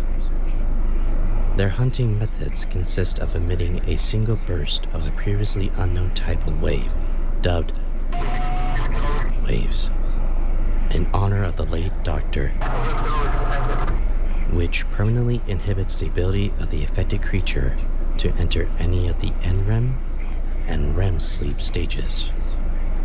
The ability to microsleep is also lost. The effective range of the waves is up to 20 meters. However, tests show that they can be blocked by post-transition metals, particularly lead. All attempts to make victims of SCP-966 sleep have failed. It is still possible to induce So it's other like your forms of sleep paralysis unconsciousness, demons. although these will usually prove detrimental to the affected subject, as they do not provide true rest. After depriving their victims of sleep, SCP-966 will stalk their prey until the lack of rest incapacitates it. At this point, it will proceed to consume it. It has proven to be very agile and silent while stalking their victims. On occasion, they will deliberately make threatening noises around the prey in order to further stress it, and may even physically assault it if the victim proves to be particularly durable. Other than the common symptoms caused by sleep deprivation, some victims of 966 have shown signs of suffering from extremely vivid hallucinations, as well as sudden bouts of rage with no apparent external stimuli. It is currently thought that these are the effects of prolonged exposure to waves. Why SCP-966 continually exposes these waves to only some of the victims is unknown. One hypothesis is that it will only do this when starving, since it further degenerates the physical and mental state of the prey, incapacitating it at a faster rate. Wild instances of SCP-966 are found all over the world. Since their discovery in 1983, the Foundation has succeeded in greatly thinning their numbers, though they are still found in large quantities in Europe and Asia. MTF Loda-1 and MTF Loda-2 are regularly on the lookout for news about sudden, violent human deaths related to sleep deprivation, in order to find and neutralize remaining wild instances of SCP-966.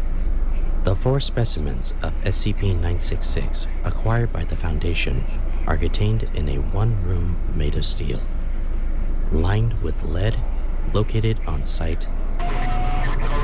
2 security cameras with infrared filters and infrared sensitive film are installed inside the room. Each specimen is fed with 20 kilograms of meat every month. In the event of SCP-966-2 giving birth, The newborn specimen is studied and disposed of giving birth? before it reaches maturity.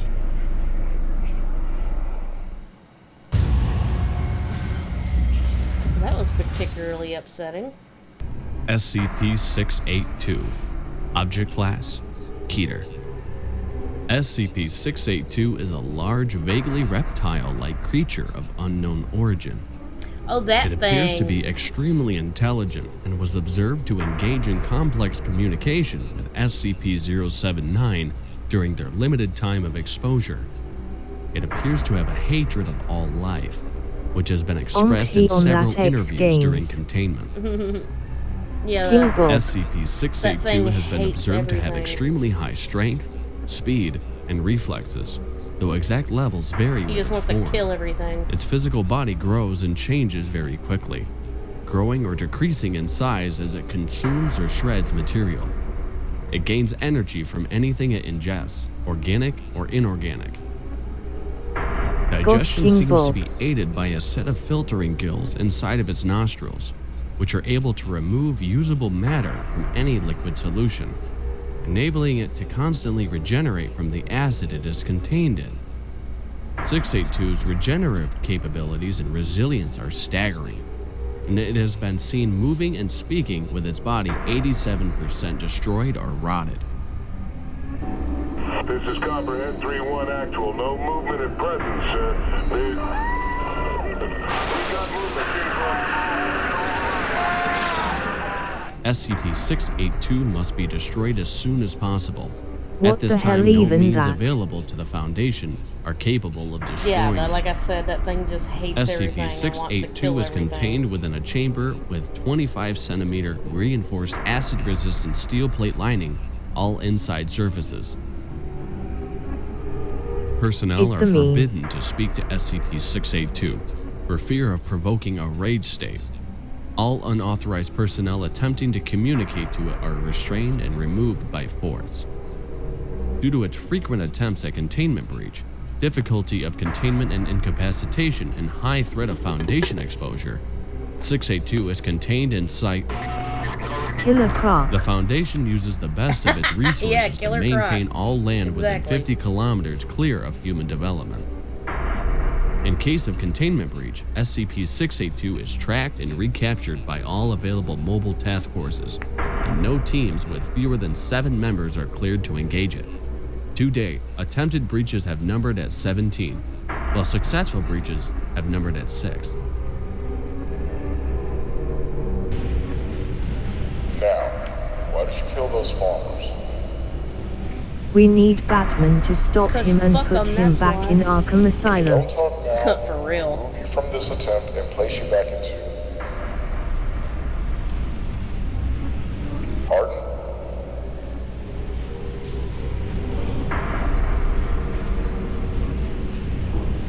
Speak up. Move the mic up closer.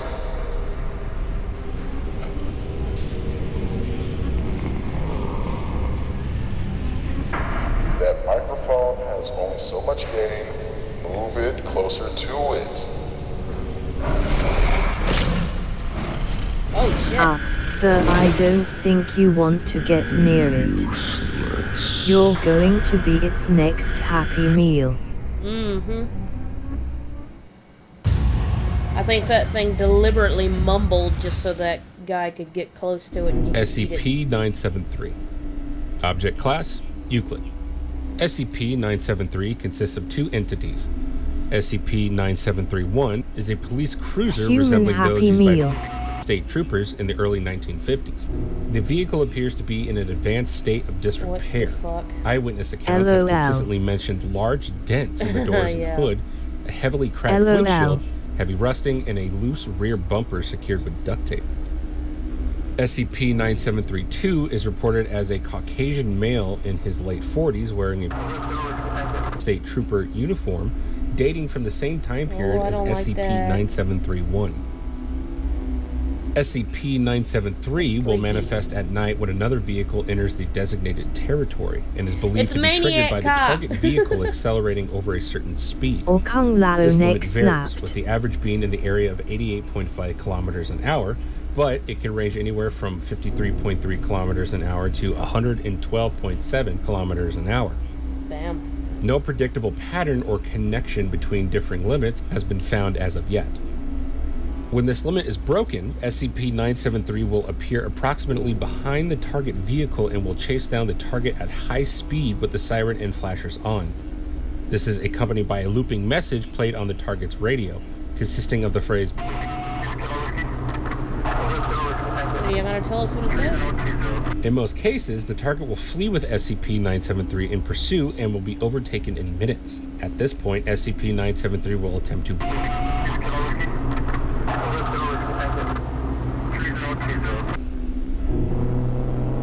Attempt to what? Oh shit, that is creepy.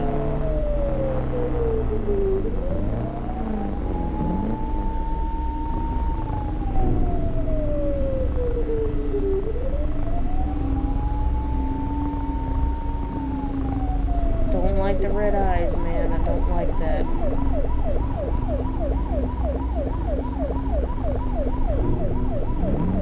Oh, screw that shit. As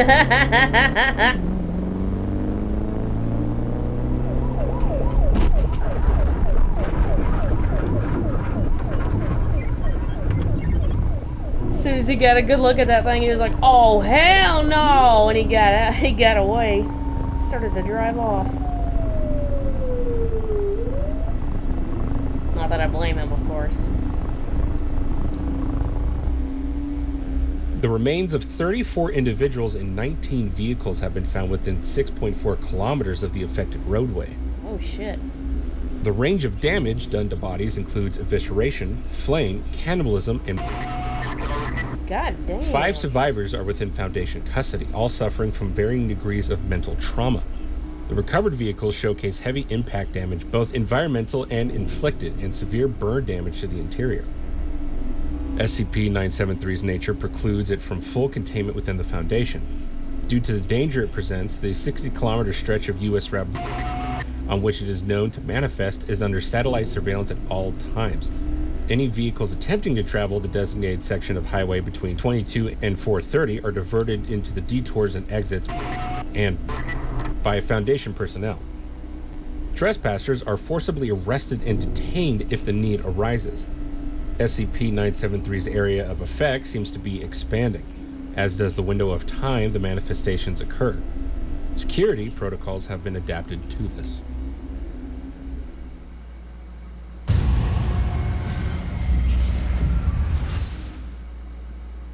SCP-3199. Object Class Keter. SCP-3199 denotes a species of sapient Category 5 biological entities of currently indeterminable origin, though tissue samples indicate the presence of silky chicken, chimpanzee, stoat, mussel, adder, and human DNA. They are typically hairless, stained with a thin layer of an albumin-like excretion, and stand at an average of 2.9 meters. Its weight averages 780 kilograms for a mature instance, well, and 360 kilograms for a hatchling. Autopsy has determined that the cervical vertebrae of a mature 3199 instance are composed of cartilage rather than bone. This enables the neck and throat to twist and dislocate to around 340 degrees in either direction, aiding their unusual reproductive cycle. It's a chicken man! SCP-3199 are opportunistic hunters, engaging with live subjects within a currently unidentified radius. Average speed is recorded at 25 kilometers an hour. Upon contact with human or animal subjects, they will proceed to restrain the subject and regurgitate their own stomach acid into the subject's mouth, liquefying internal organs and bone structure. Oh my god. A suitable cadaver is then transferred within range of the closest hatchling. SCP-3199 produces large eggs of an off-white coloration and rubbery appearance. An egg will pass through the entity's digestive tract, esophagus, and eventually out via the mouth, followed by a viscous red substance. It shows extreme distress throughout the process, with personnel describing the sound as not dissimilar to a scream. 3199 produces its eggs to fill unoccupied space. There is no known limit to the number of eggs it is capable of producing, and the standing theory is as follows.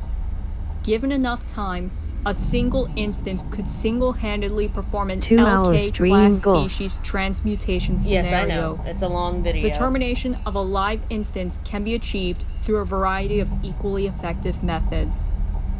SCP-3199 has proven to be around as resilient as a standard human subject. However, complete eradication has proven impossibly difficult, as all instances carry one egg within a specialized stomach-like organ upon birth, assuring that one living instance will persist through even ordinary means of constant and lethal assault. I say again, danger close in my position, over!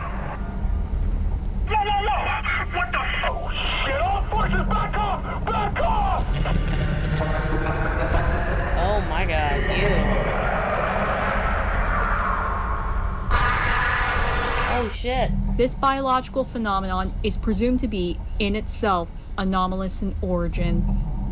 A single egg can bear a tremendous amount of resilience, maintaining its form and purpose even following continual subjection to extreme blunt force trauma, pressure exceeding 180,000 pounds, high precision blades, and long-term acid exposure.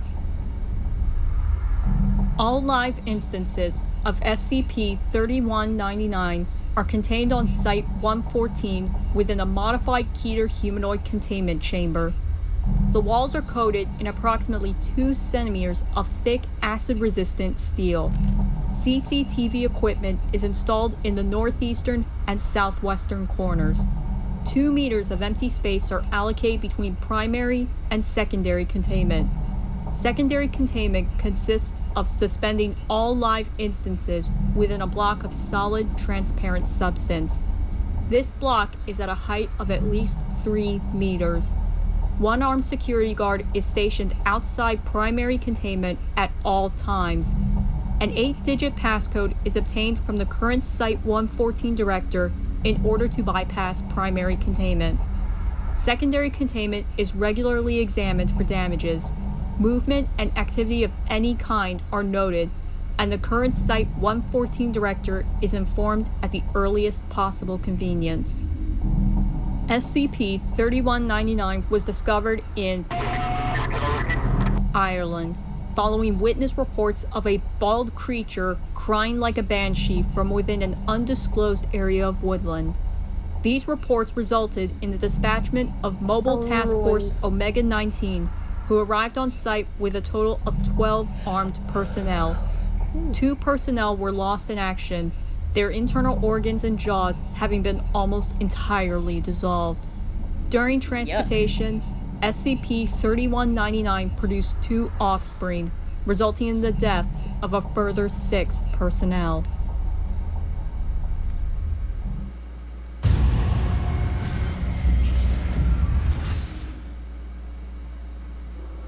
SCP-354, Object Class Keter. SCP-354 is a pool of red liquid discovered in northern Canada. The liquid is of a consistency similar to that of human blood, but it is not of a biological nature. The pool does not have definitive banks. Soil mixes with the liquid until, at a certain point, there is more soil than liquid and the ground is mostly solid. The liquid becomes denser as one descends deeper into the pool. If the pool has a bottom, it has yet to be reached. Periodically, entities emerge from the pool and attempt to escape from the enclosure.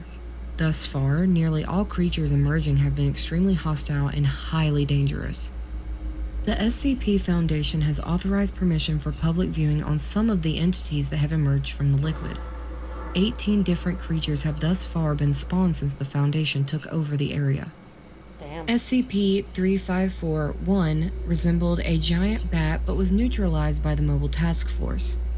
SCP-354-2 was a bear-sized mammalian creature covered in razor-sharp spines and was neutralized via napalm. SCP-3543 was a black metallic sphere capable of levitation. It emitted concentrated levels of radiation and precisely directed beams to instantly cripple and kill its victims.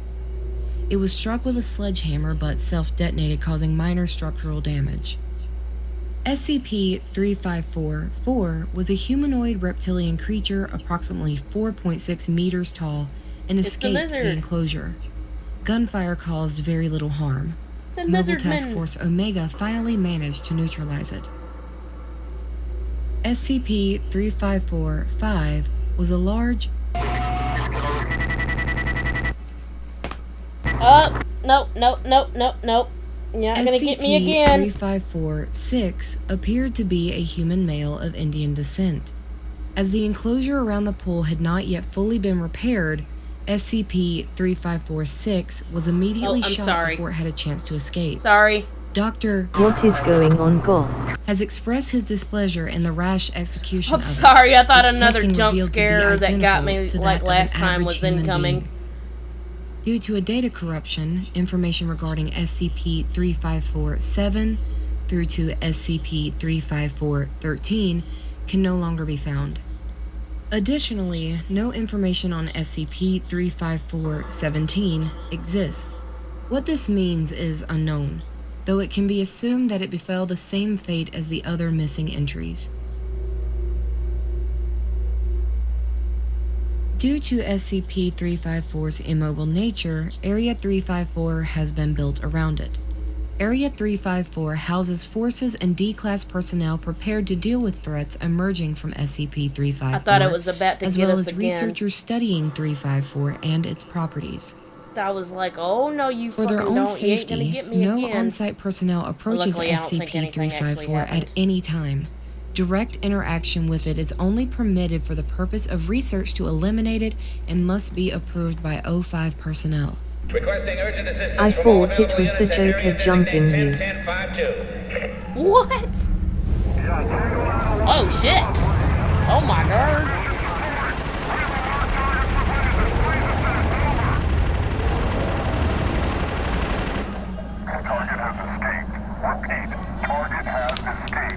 Uh-oh, that's It not was a good. sea Area monster. 354 was constructed to contain and neutralize any and all further threats emerging from SCP-354. At the heart of Area 354 is a 20-foot wall of concrete reinforced with has been constructed around it to prevent emerging entities from escaping into the area at large. High-speed motion detection cameras are placed atop the wall looking down into the pool, and armed guards can easily shoot down into the enclosure from the catwalks placed above the pool. SCP-354 is believed to have first been discovered by survivors of a plane crash who encountered it by chance. It had developed into a local urban legend long before Foundation personnel arrived to deal with the threat. After locating the source of the legend, SCP personnel set up Watch Station Epsilon to monitor the pool and to deter future travelers from finding it. SCP-354 was classified as Euclid until its properties were further discovered. At 1400 hours, an unidentified entity emerged, and contact with Watch Station Epsilon was lost. Mobile Task Force was dispatched to deal with the entity and were eventually successful. All personnel at Watch Station Epsilon were found dead. Damn. Area 354 was subsequently constructed to contain SCP-354.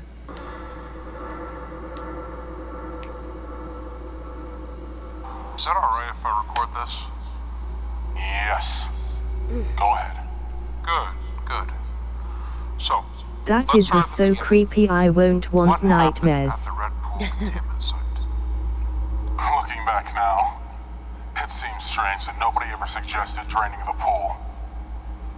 When Doctor came up with it, it seemed like such a good idea at the time. Exactly what about the idea was so appealing? It was a way out. That SCP entry, I've read what it says. It's a joke. It makes it seem like we have the pool under control. I take it you do not. There's a half-meter It was a slab of good day. reinforced concrete in place over the pool. And yet every time some beast tries to come through, At the time. somehow it manages to get loose into the building. People die every single time. I've seen a man's own intestines. Can you imagine what that looks like, old man? So do you, and of course to the other people stationed at the Red Pool containment site as well. Draining the pools seemed like a fine solution to the suffering caused by SCP-354. Suffering? That thing doesn't just... Sit down. This is going on record. So, 05 approved of draining SCP-354. Then what happened? Sit down, boy. Evacuated the non-essential personnel to a location a couple Sit kilometers your away, ass down. leaving just basic defense crew and people who'd run the equipment. Mostly D-class, plus a few agents to keep things going. And you were among these agents? Yes. How did they go about draining the pool? The tech guys brought in this big pump thing with all these hoses. We retracted the slab, but... A woman. Have you ever had a dream where it seemed so real, Have you ever had a but dream? you knew you were dreaming, and it felt like you had to wake up to escape from it? I can't say I have. Yes, you have. We all have. That's what it felt like when they put the hose in to try to drain it. And you were the only one feeling this sensation? No, everyone had it at the same time. It came from the fucking pool. Please, lower your voice. What happened when they activated the pump? We never did. We couldn't. It wouldn't Calm let us. down, What wouldn't titties. let you? The pool! Please, I ask you to lower your voice. Up until now, it's been content just throwing monsters at us. He came for the Johnny Cage Masion. But now we have it locked up, and we just tried to execute it. Now it's angry. Guards, please restrain agent. My buddy measured its banks once, and compared them to the photos from its first discovery. You know what he found? Guards! It's growing. The pool is growing. It gets bigger and stronger every day. And now we've made it angry. Get your hands off him. I don't blame that guy for being aggressive.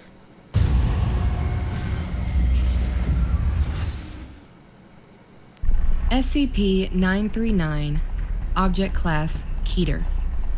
SCP-939 are endothermic, pack-based predators which display atrophy of various systems similar to troglodytic organisms. The skins of SCP-939 are highly permeable to moisture and translucent Kenshi red, when Johnny owing to a don't clean compound up chemically after similar himself. to hemoglobin. SCP-939 averages 2.2 meters tall standing upright and weigh an average of 250 kilograms, though weight is highly variable. Each of their 4 limbs end in 3-fingered claws with a 4th opposable digit and are covered in setae, which considerably augment climbing ability. Their heads are elongated, devoid of even vestigial eyes or eye sockets, and contain no brain casing. The jaws of SCP-939 are lined with red, faintly luminescent, fang-like teeth, similar to those belonging to specimens of the genus Chagilotus, up to 6 centimeters in length and encircled by heat-sensitive pit organs.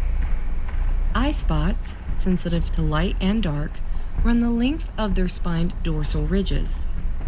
These spines may be up to 16 centimeters long and are believed to be sensitive to changes in air pressure and flow. SCP-939 do not possess many vital organ systems. Central and peripheral nervous systems, circulatory system, and digestive tract are all absent. Its respiratory system is atrophied and serves no apparent purpose Or beyond Johnny spreading Cage when Kenshi tell him off he having a bad ego. 939 have no apparent physiological need to feed, nor any way to digest consumed tissue.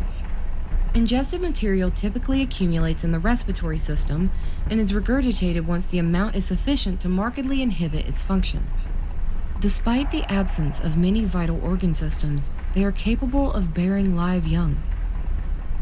SCP-939's primary method of luring prey is the imitation of human speech in the voices of prior victims, though imitation of other species in active nocturnal hunts have been Is that a documented. crocodile? Its vocalizations often imply significant distress. Whether SCP-939 understands their vocalizations or are repeating previously heard phrases is the subject of ongoing study. How it acquires voices is not currently understood. What is it? I don't know. Specimens have been documented imitating victims despite never hearing the victim speak. Analysis of 939 vocalizations cannot distinguish between SCP-939 and samples of known victims' voices. A skinwalker. Yeah, more like it.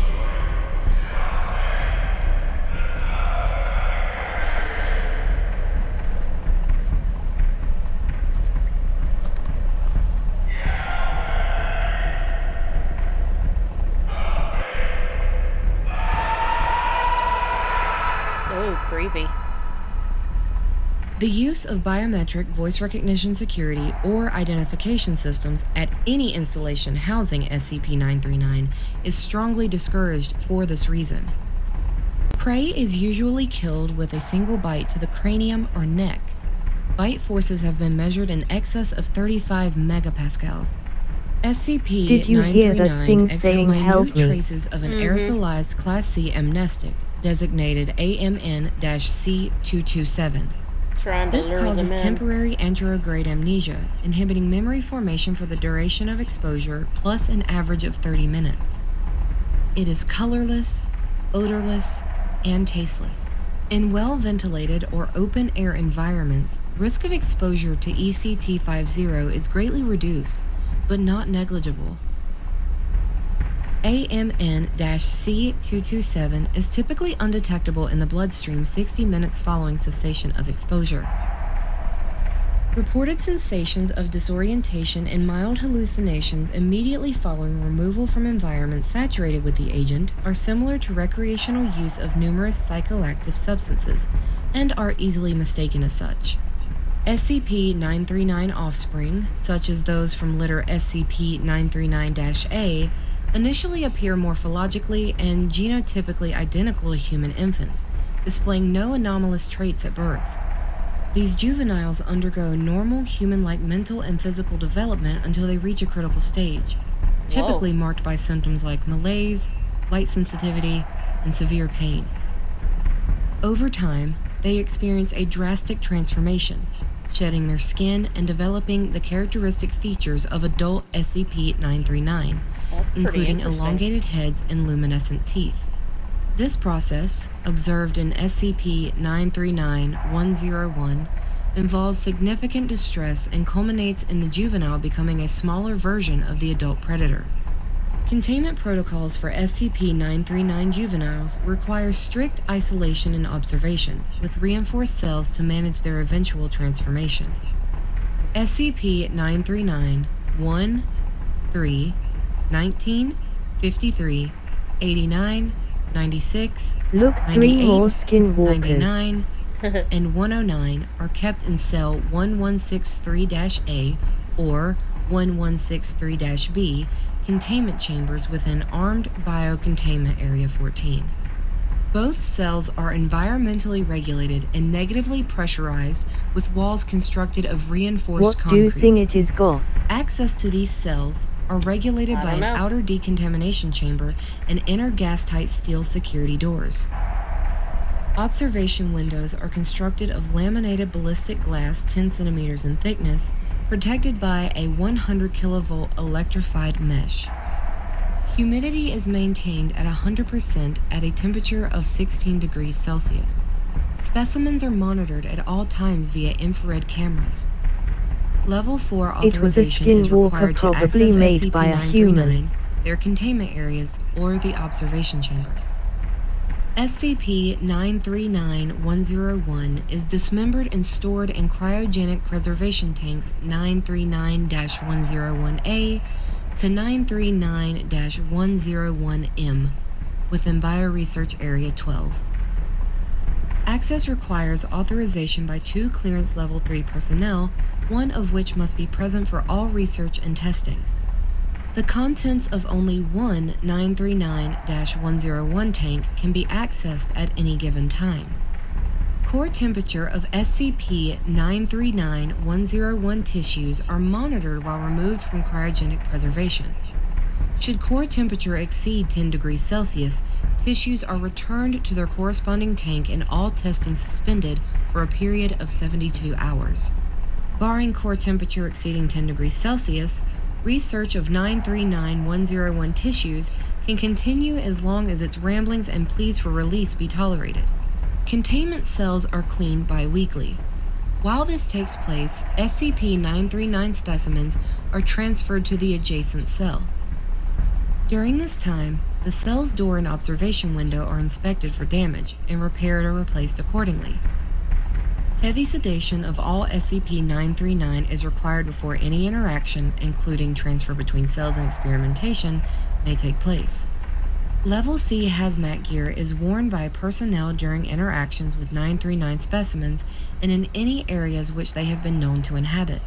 Afterward, standard documentation procedures are observed by all personnel involved to ensure no secondary spread of amnestic agents occur. Additionally, all live SCP-939 specimens are implanted with subdermal tracking devices upon capture. Excuse me, mister? Why are we here? It's bitterly cold and we would like to go home now. We're very late for our bedtime and we're very sorry. We didn't mean it. Have you seen our pictures? We like drawing. Daddy hung them on the wall except for sometimes when the others in white coats took them away. Daddy told us not to draw pictures like those. They made him sad, so we did our best to draw other things, but sometimes we forgot. Sometimes Daddy hid the pictures or ripped them up. He told us it wasn't that he didn't like them. He said it was to keep us safe from the mean doctors in the white coats. But then the doctors took Daddy away. They made us get shots and told us to forget about Daddy. But we're scared of needles without Daddy around. We didn't forget Daddy. Daddy forgot us, though. We think it was the doctor's fault. Daddy wouldn't forget about us. Would he? They gave us a fake Daddy and told us it was real Daddy. But we knew better. The doctors made us get more shots. They kept telling us fake Daddy was real Daddy, but they couldn't fool us. We told them it was wrong to lie just like Daddy told us, and then they stopped lying. They made us be by ourselves, but they gave us paper and pencils and paints and told us we could draw whatever we wanted, so we did. Sometimes we drew Daddy. Sometimes we drew what Daddy told us not to draw. The doctors took all our pictures. Sometimes the doctors in the white coats and the people with the big black shirts with lots of pockets and helmets that carried bent windows and... What did Daddy call them? I forgot. They walked with us down the hall for our checkups. We didn't like those. Sometimes we had to lay in a dark place and be really, really still. Daddy would tell us stories. We didn't always understand them, but we liked them anyway. There were stories about places that didn't have ceilings, where up was forever and the ground wasn't white. We think it's silly. Everywhere has ceilings, Outside. doesn't it? After the doctors took Daddy away, we didn't get to hear stories anymore. And we didn't feel good. The doctors made us get lots of checkups, and we think they got scared, so we got scared too. We had a really bad headache and the lights bothered us, and so did noises. We wanted to find lots of cool water away from the bright lights until our headache went away.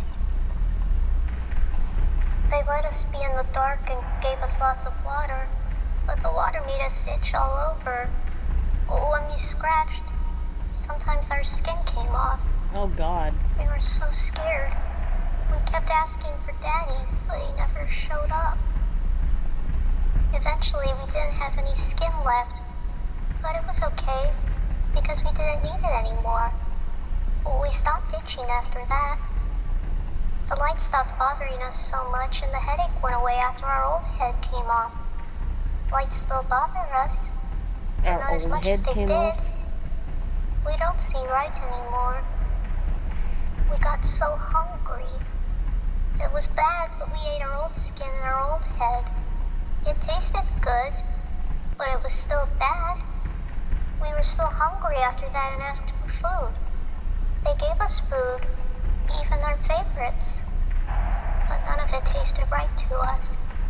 All that tasted good was one piece of meat. We asked for more of that. They locked 2 people in the dark with us.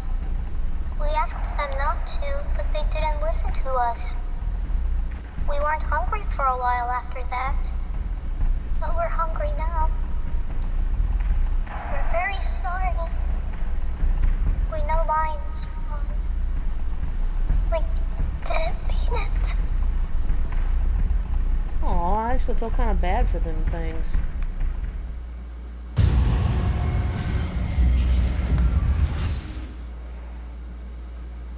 SCP-2852, Object Class Keter. Instances of SCP-2852 have It's the a appearance dude. of a middle-aged white male. Biologically, the cells are Scariest genetically thing. identical The scariest thing in the world, a middle-aged white male. to humans. However, instances do not have any identifiable organs. Their Ew. bodies are made up of fibrous muscular tissue, with the teeth and hair being made out of chitin, chemically similar to those of the Cicadidae family. Well, they're eyes insect of people. 2852 instances, while looking non-anomalous from a distance, are set in the socket without any nerve connection. While capable Creepy. of speech despite having no vocal cords or analogous organs, 2852 instances do not show any grasp of language, speaking in a word salad. Despite this, all individuals at a 2852 compatible event will perceive the subject as speaking intelligibly and will regard its actions as normal unless briefed of its anomalous properties beforehand. Individuals describe SCP-2852 as being playful with a crude sense of humor, and all individuals affected in a 2852 event will refer to the subject as Cousin Johnny. While they are sentient, Cousin 2852 instances do not appear to be sapient. These instances appear at various LMAO. Catholic and Anglican religious functions and are treated as being an established member of the family. Instances are accepted regardless of family resemblance or ethnicity. The entity appears at baptisms, weddings, and funerals, referred to as blue level, white level, and black level events, respectively. Calls Johnny Cage. Currently, no instance has been found to appear at any other family gathering. All attempts at tracking SCP-2852 instances really before weird, man. and after an event have met with failure. The entities are able to appear at such events as though they had always been there, alternately appearing between frames when under surveillance or simply evading any attempt by Man, that's like that Rick and Morty episode where that one alien creature or whatever it was, or what?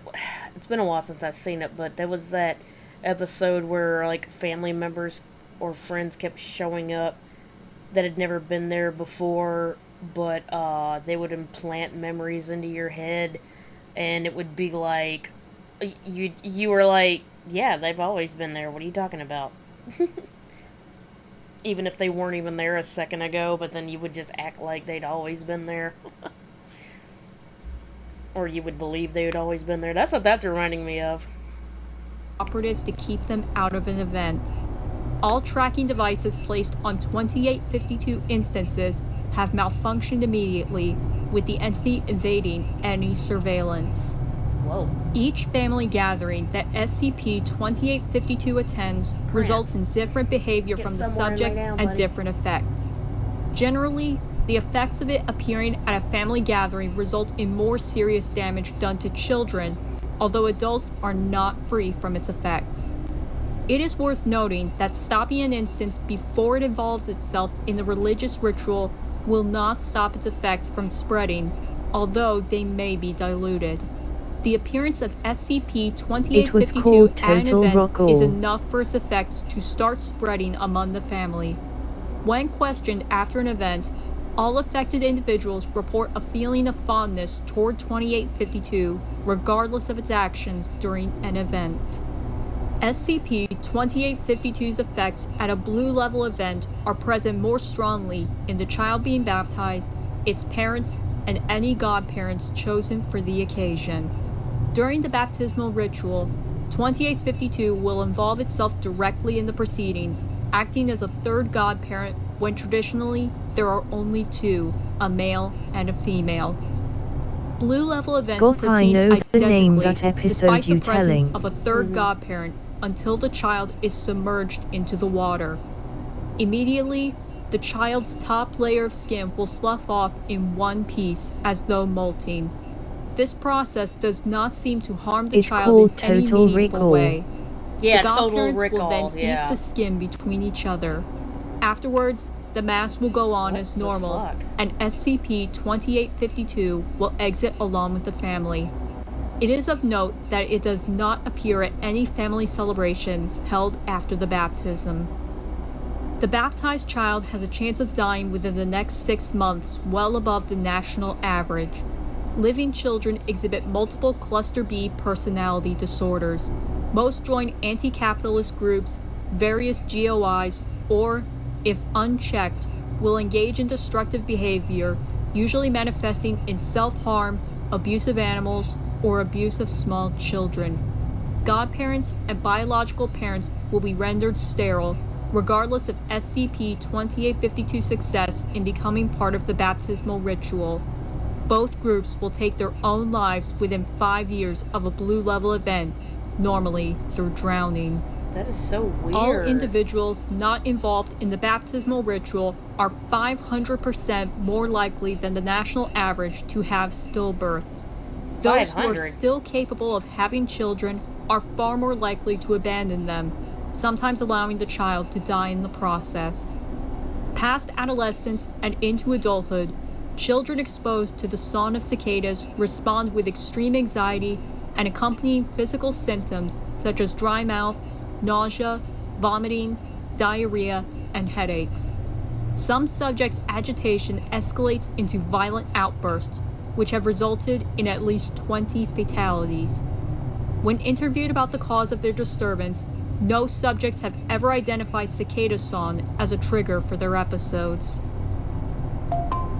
During White Level events, which occur during a marriage ceremony, SCP-2852 will insert itself as a groomsman, and its most deleterious anomalous effects will only manifest after the vows. Fatality. After the rings have been exchanged, 2852 will produce various implements that allow the bridesmaids and groomsmen to pull out their teeth one by one.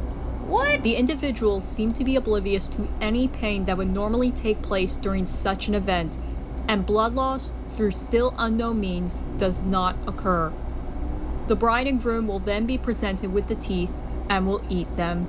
Damage done to the bride and groom's teeth and jaw are extensive, but any blood loss that occurs will not be fatal. The groom will then, in place of vows, vocalize a currently unknown cicada song, which has been known to reach 140 decibels, rendering the bride and those standing on the altar deaf.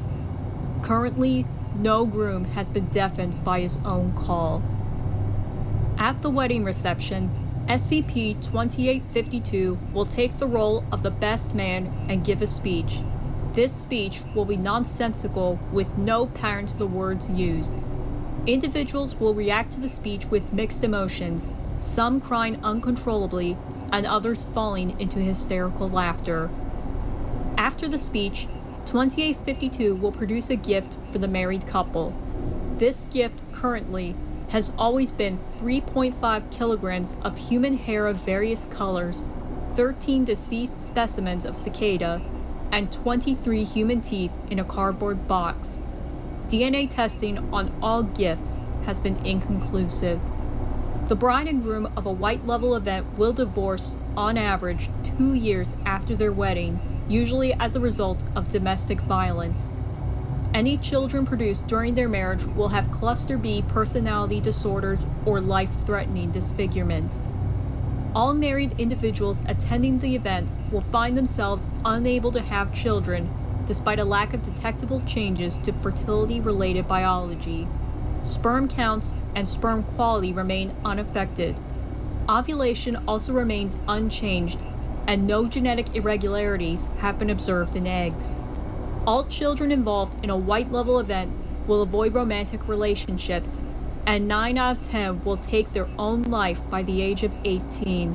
Roughly half pull out their teeth until blood completely blocks the airways, and the others bite their own wrists until exsanguinated.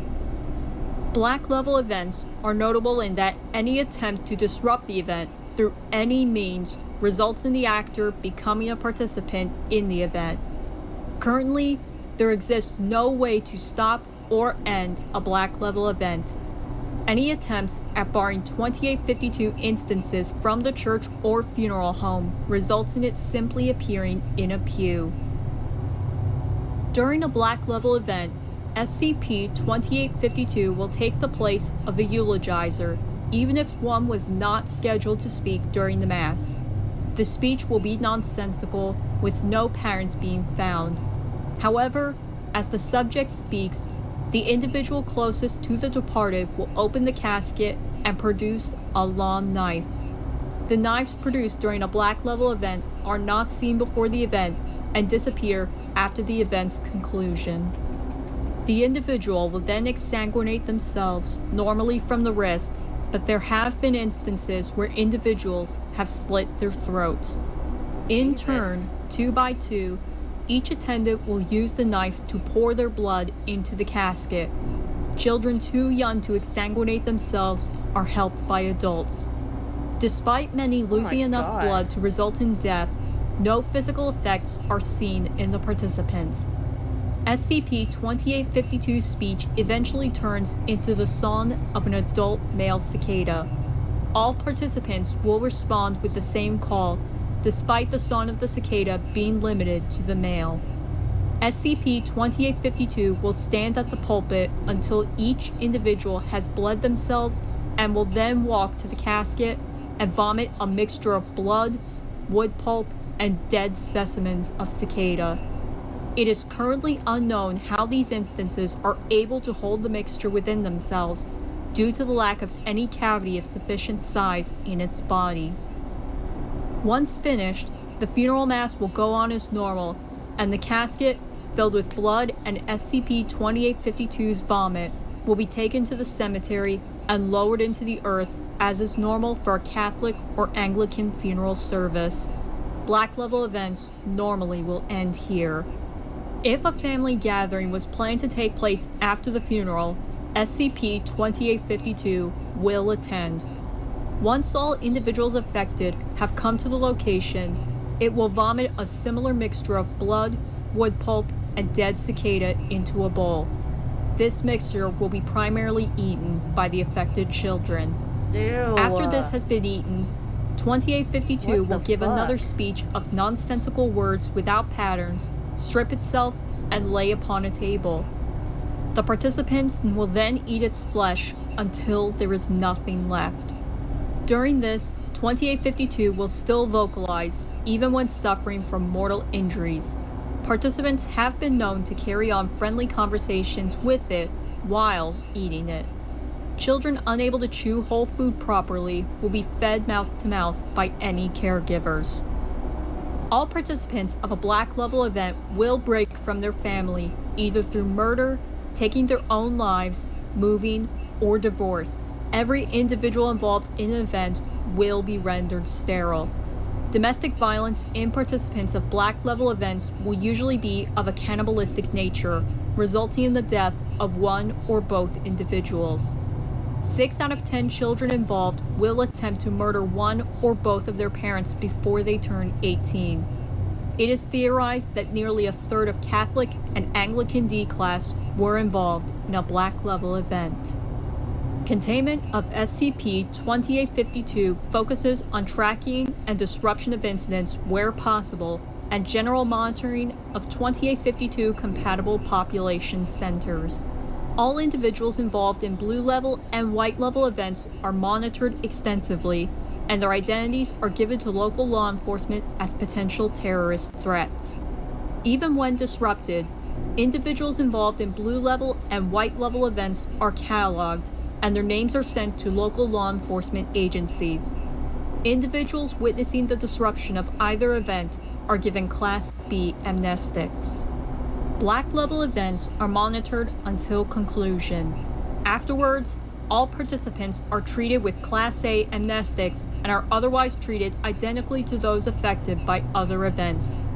Members of Mobile Task Forces Upsilon 36, Upsilon 52, and Upsilon 99 who witness a black level event are treated with Class A amnestics upon retirement or transfer and are monitored for any signs of antisocial or otherwise uncharacteristic behavior. If found to have been affected by the black level event, operatives are amnesticized, suspended from all field operations, and redesignated to low-level, low-intensity work such as maintenance and data input. MTF-Y36 are tasked with responding to any SCP-2852 appearances. MTFs Y52 and Y99 are tasked to identify 2852 events and provide backup to MTF-Y36 as needed. While currently isolated to the North American subcontinent, all SCP-2852 compatible communities are monitored for an uncharacteristic rise in juvenile delinquency, sterility, domestic violence, and divorce rates. What the fuck was that? Thank you for watching. And on this page, thanks to our members. If you are interested in supporting us, we have 3 tiers: bronze, silver, and gold. Each one comes with perks. We'll do our best to keep you up to date on what's going on. And special thanks to our patrons. Again, if you are interested in supporting us, the link to our Patreon is in the bottom left-hand corner, down here. Like, seriously, that's all I have to say about that last one is what the fuck. Check the pinned comment by Who Tess. comes She up has with all posted these a link things? to our Discord. But that's enough from me. Let's see the creators of the video. Visit their social media links, if they provided you some entertainment. I'm XJ. Until next time. Tetsuki. Oh, aren't they lovely?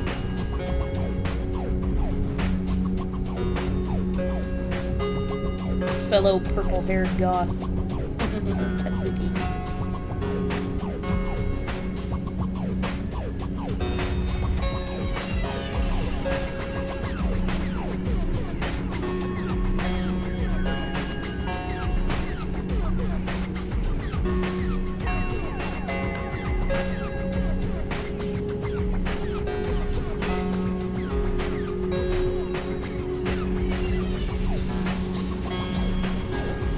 I would say, I think the most interesting one on that one to me was, well, ooh, excuse me, mongoose.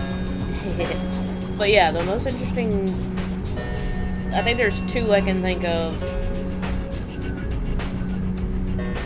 There's 2 I can think of that were pretty interesting to me. That was, those little, creatures, I think it was number 2, those little creatures that start out as, like, human until they reach a certain maturity point, and then they turn into those little lizard-looking things. Oh, excuse me. Those guys were interesting. And then that bovine heart scorpion thing. Because he's so poetic and eloquent and all, yet he's so violent.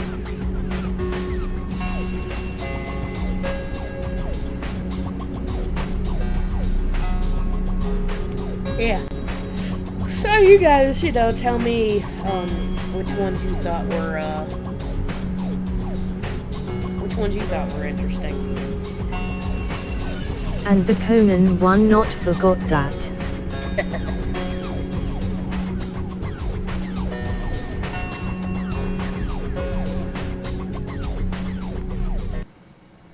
Alright. So that's gonna do it for this spooky Sunday. Oh, goodness. I had to go With to big bed. 1KK Swar. The link to Yeah. my Discord YouTube channel on and I page I have a donation but it is not required but you can do if you want and I have subscribers on my channel because I am totally affiliated on Twitch. Oh, who are we gonna read?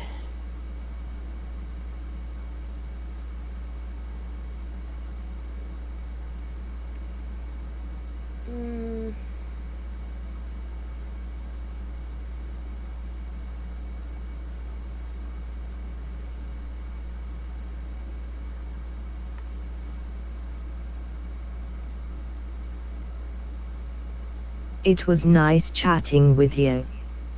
So you take care. Well, it's nice having you in the chat. Thanks for watching. Oh, excuse me. I hope you had fun. Bye.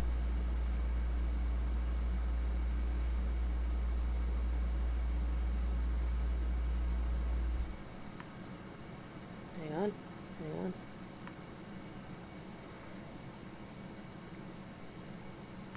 Tell Luna good luck for me would you goth? Certainly.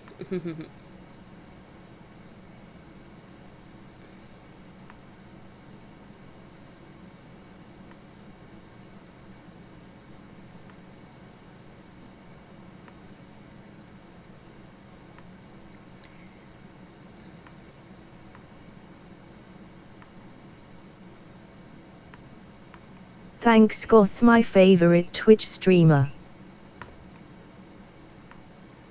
What the fuck is going on? Hang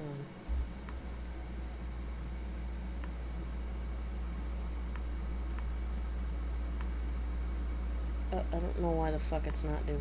Ugh. Why isn't my copy paste working?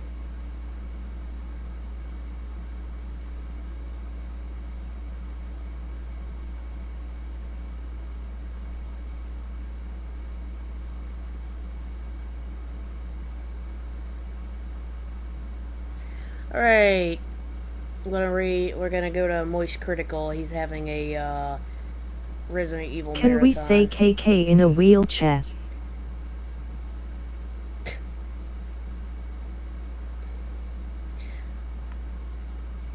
No. Alright, guys. I gotta go to bed. So, good night, y'all. Love y'all. Bye.